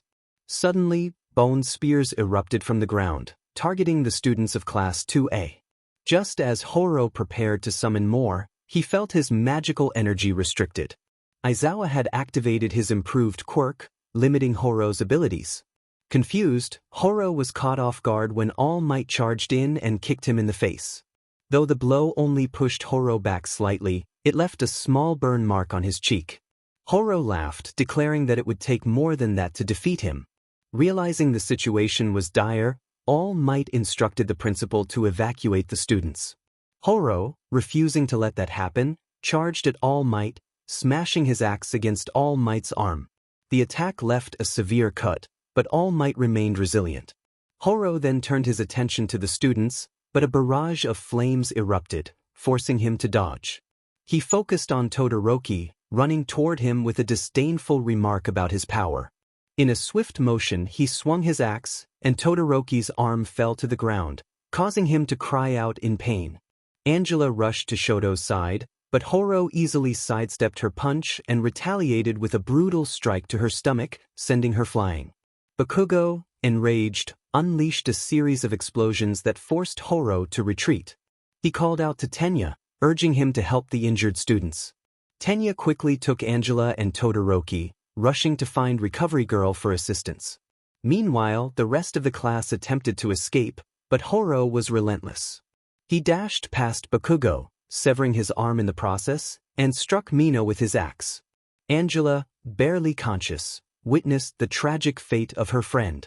Kirishima attempted to defend against Horo, but was swiftly overpowered, and Horo continued his rampage, leaving devastation in his wake.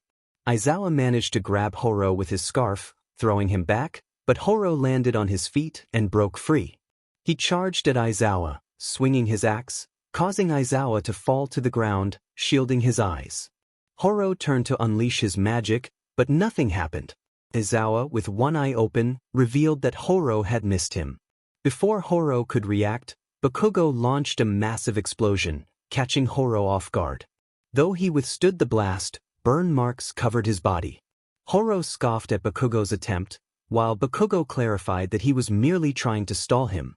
Just then, All Might reappeared, delivering a powerful punch that sent Horo crashing into the trees.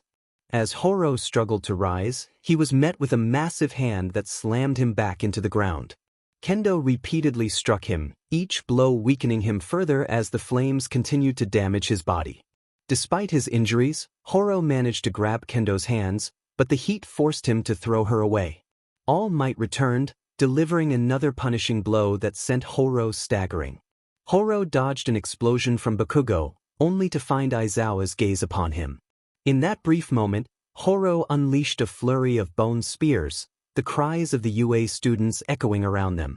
All Might, enraged, retaliated with all his strength, striking Horo and sending him back. Horo struggled to rise, but was immediately bombarded by a series of punches. With each hit he felt the toll of the flames taking effect, his body beginning to crumble. Finally, after what felt like an eternity of blows, All Might landed a decisive punch that broke through Horo's defenses. Horo looked down at his arm, a twisted smile forming on his face. He laughed maniacally, declaring that although he had been defeated, he had won in a different way. He reveled in the chaos he had caused, proclaiming that he had taken lives, and there was nothing anyone could do to change that. All Might shook with anger, his frustration boiling over. He yelled for silence, his voice echoing with authority. In a moment of intense rage, he struck down Horo, and the villain's body disintegrated into ashes. All Might fell to his knees, defeated. He realized the truth of Horo's words. He had taken lives, and they would never return. The weight of his actions crashed down on him, and he cried out in despair. The next day, Angela, Bakugo, and Todoroki found themselves in a hospital room, accompanied by Recovery Girl. She informed them that her quirk had healed their wounds, but they might feel weak and needed to take it easy. Just then, the door opened, revealing Aizawa, wearing an eye patch, along with Nizu and All Might. Nizu greeted Todoroki and Bakugo, hoping their new prosthetics were working well. He mentioned that more advanced prosthetics would arrive the next day. Angela, however, was lost in her thoughts. The horrific image of Horo taking her friends' lives haunted her. It was a grotesque memory that she couldn't shake off. They didn't deserve such a fate, and now she had yet another face to add to the list of those who would haunt her forever. The reality of the situation had sunk in. These were real demons. But there was one in particular, the one she despised the most, who was responsible for all of this. She vowed not to rest until she had defeated him. Angela finally returned to the present and asked a pressing question. She wanted to know why they had attacked UA. Nizu explained that they believed it was part of a larger plan. Angela insisted they needed to stop him before more lives were lost. Aizawa acknowledged the difficulty of predicting their next move, noting that the villains were intelligent and had attacked another part of the city. Todoroki pondered if there could be a connection. All Might then presented a map detailing the sections of the city that had been attacked by Izuku's followers, which had resulted in significant casualties. He pointed out that they couldn't find a discernible pattern. Bakugo, however, thought he recognized something familiar from his search of Izuku's house. As he connected the dots, a pattern began to emerge. Nizu realized that if Bakugo's theory was correct, there were only 4 locations left for the enemy to target. Angela's heart sank at the thought of what would happen if they succeeded. Todoroki grimly noted that it would spell the end of days. All Might questioned when the attack would happen. Just then, they heard commotion outside and looked out the window to see smoke rising from 4 different areas of the city. Aizawa grimly acknowledged that it seemed the attack had begun. Meanwhile, in Albert's dimension, he was watching the news, which reported on the 4 separate attacks in the city. With a map of the city beside him, he had deciphered the enemy's plan. Angrily, he declared that they needed to move. Abaddon agreed, and as they prepared to leave, a blinding light engulfed the area, followed by an explosion. When the dust settled, they emerged from the debris to hear a voice warning them not to interfere. They looked up to see an imposing figure. The figure loomed over Albert and Abaddon, and as they regained their senses, they could see it clearly. Abaddon recognized the figure and confirmed its identity. The figure raised a hand, revealing a number 1 written on the back. It introduced itself as Ango, the first Lord of Hell. In the city, chaos reigned as destruction spread. Tsukachi entered the hospital room where the others were gathered, accompanied by Kendo, Endeavor, and Gran Torino. He announced that the city was under attack. Bakugo, frustrated, pointed out that they could see that for themselves. Tsukachi reported that the League of Villains had been identified in one of the zones, while another Lord of Hell from a previous raid had been spotted, along with 2 unidentified beings. Gran Torino speculated that the unidentified beings were likely other Lords of Hell. Nizu acknowledged the gravity of the situation. Angela, fueled by determination, stood up from her bed, insisting they had to fight. All Might cautioned her about her injuries, but Angela was resolute. They couldn't let the enemy get away with their actions. Bakugo vowed to take down Deku, while Todoroki echoed the need to fight, regardless of their condition.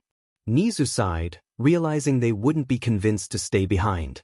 He decided to pair them with pro-heroes for support.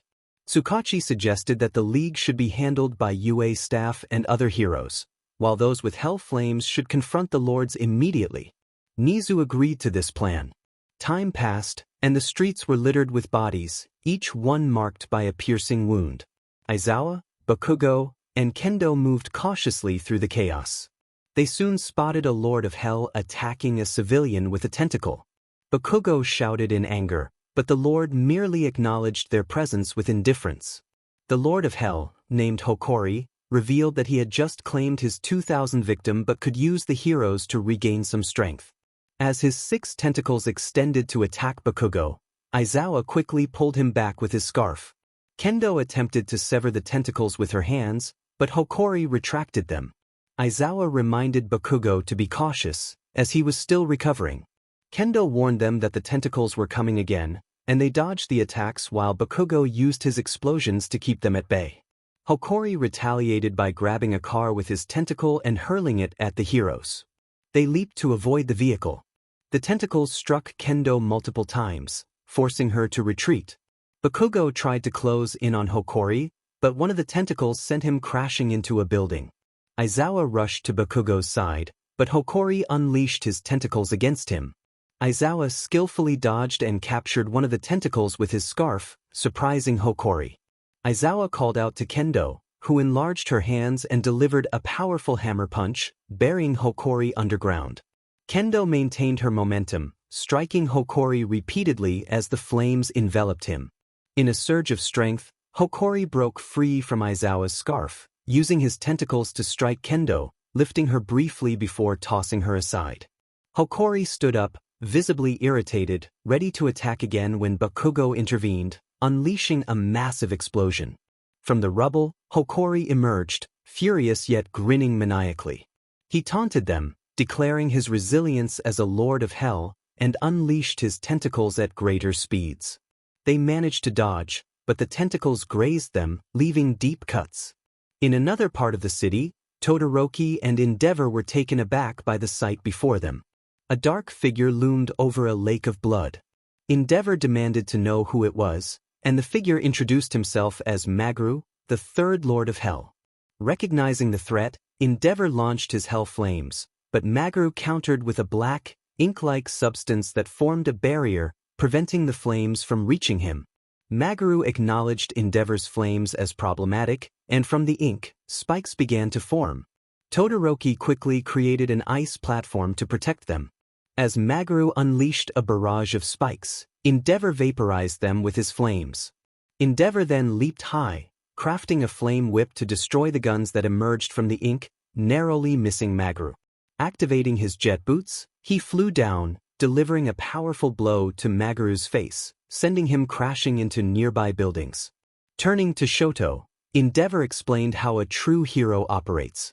Suddenly, spikes emerged from the ink, but Todoroki formed an ice barrier just in time to shield his father. Endeavor remained silent, caught off guard.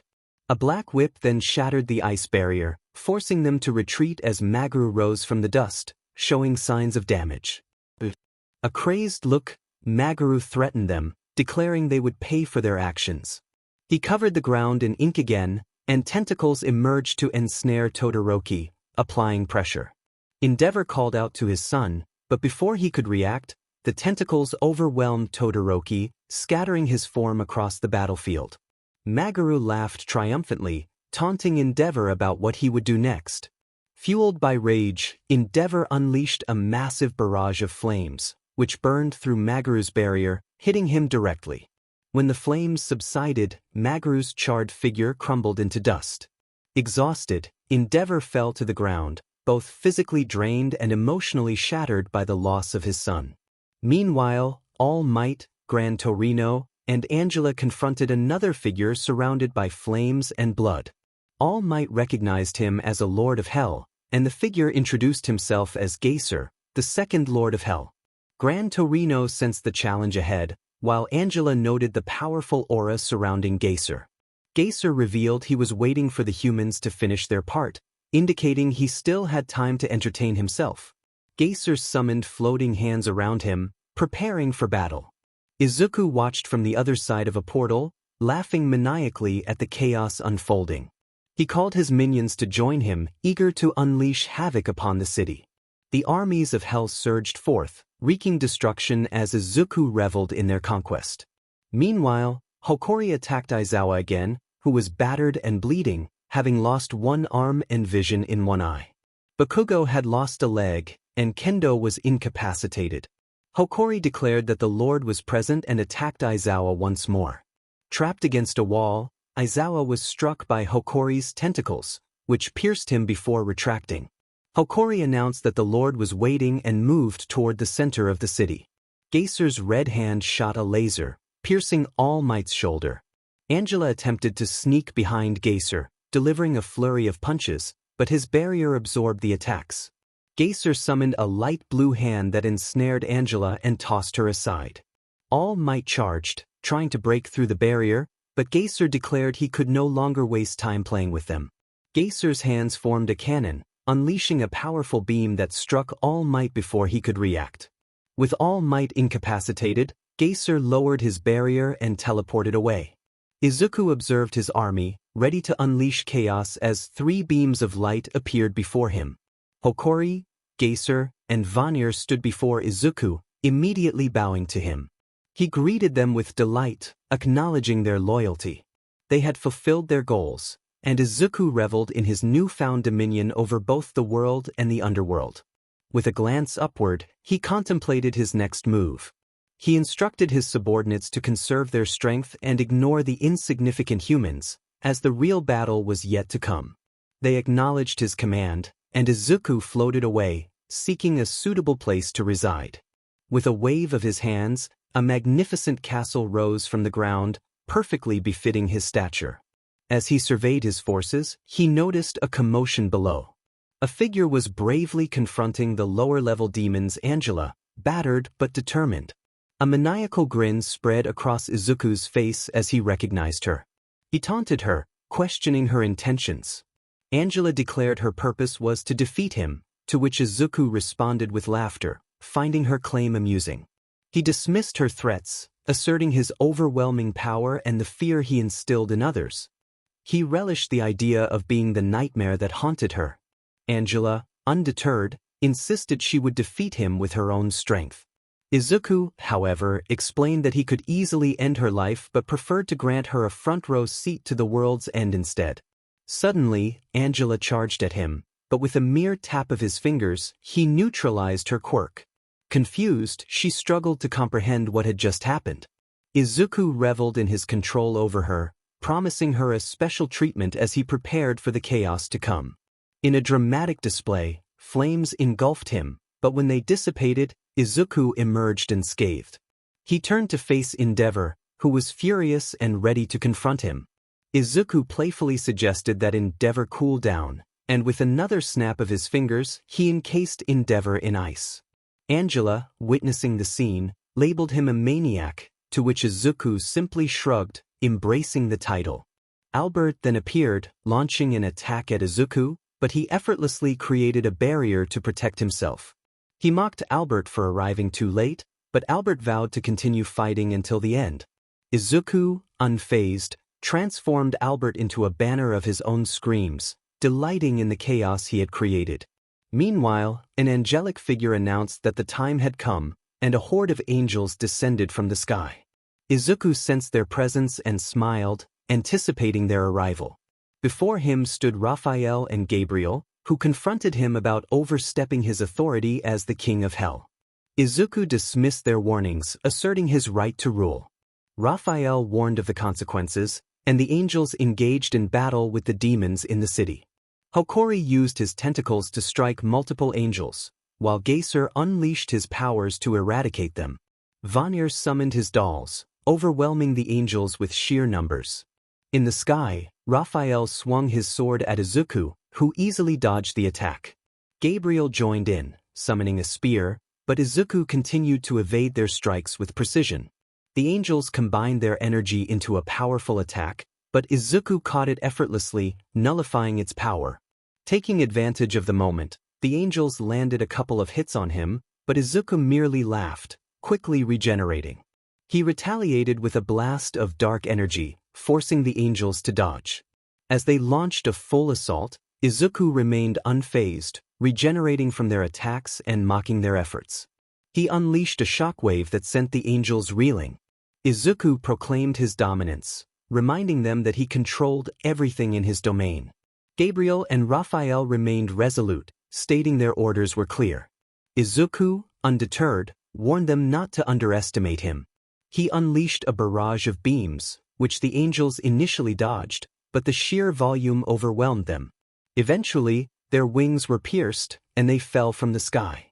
Gabriel, refusing to give up, threw his spear at Izuku, but he effortlessly disintegrated it.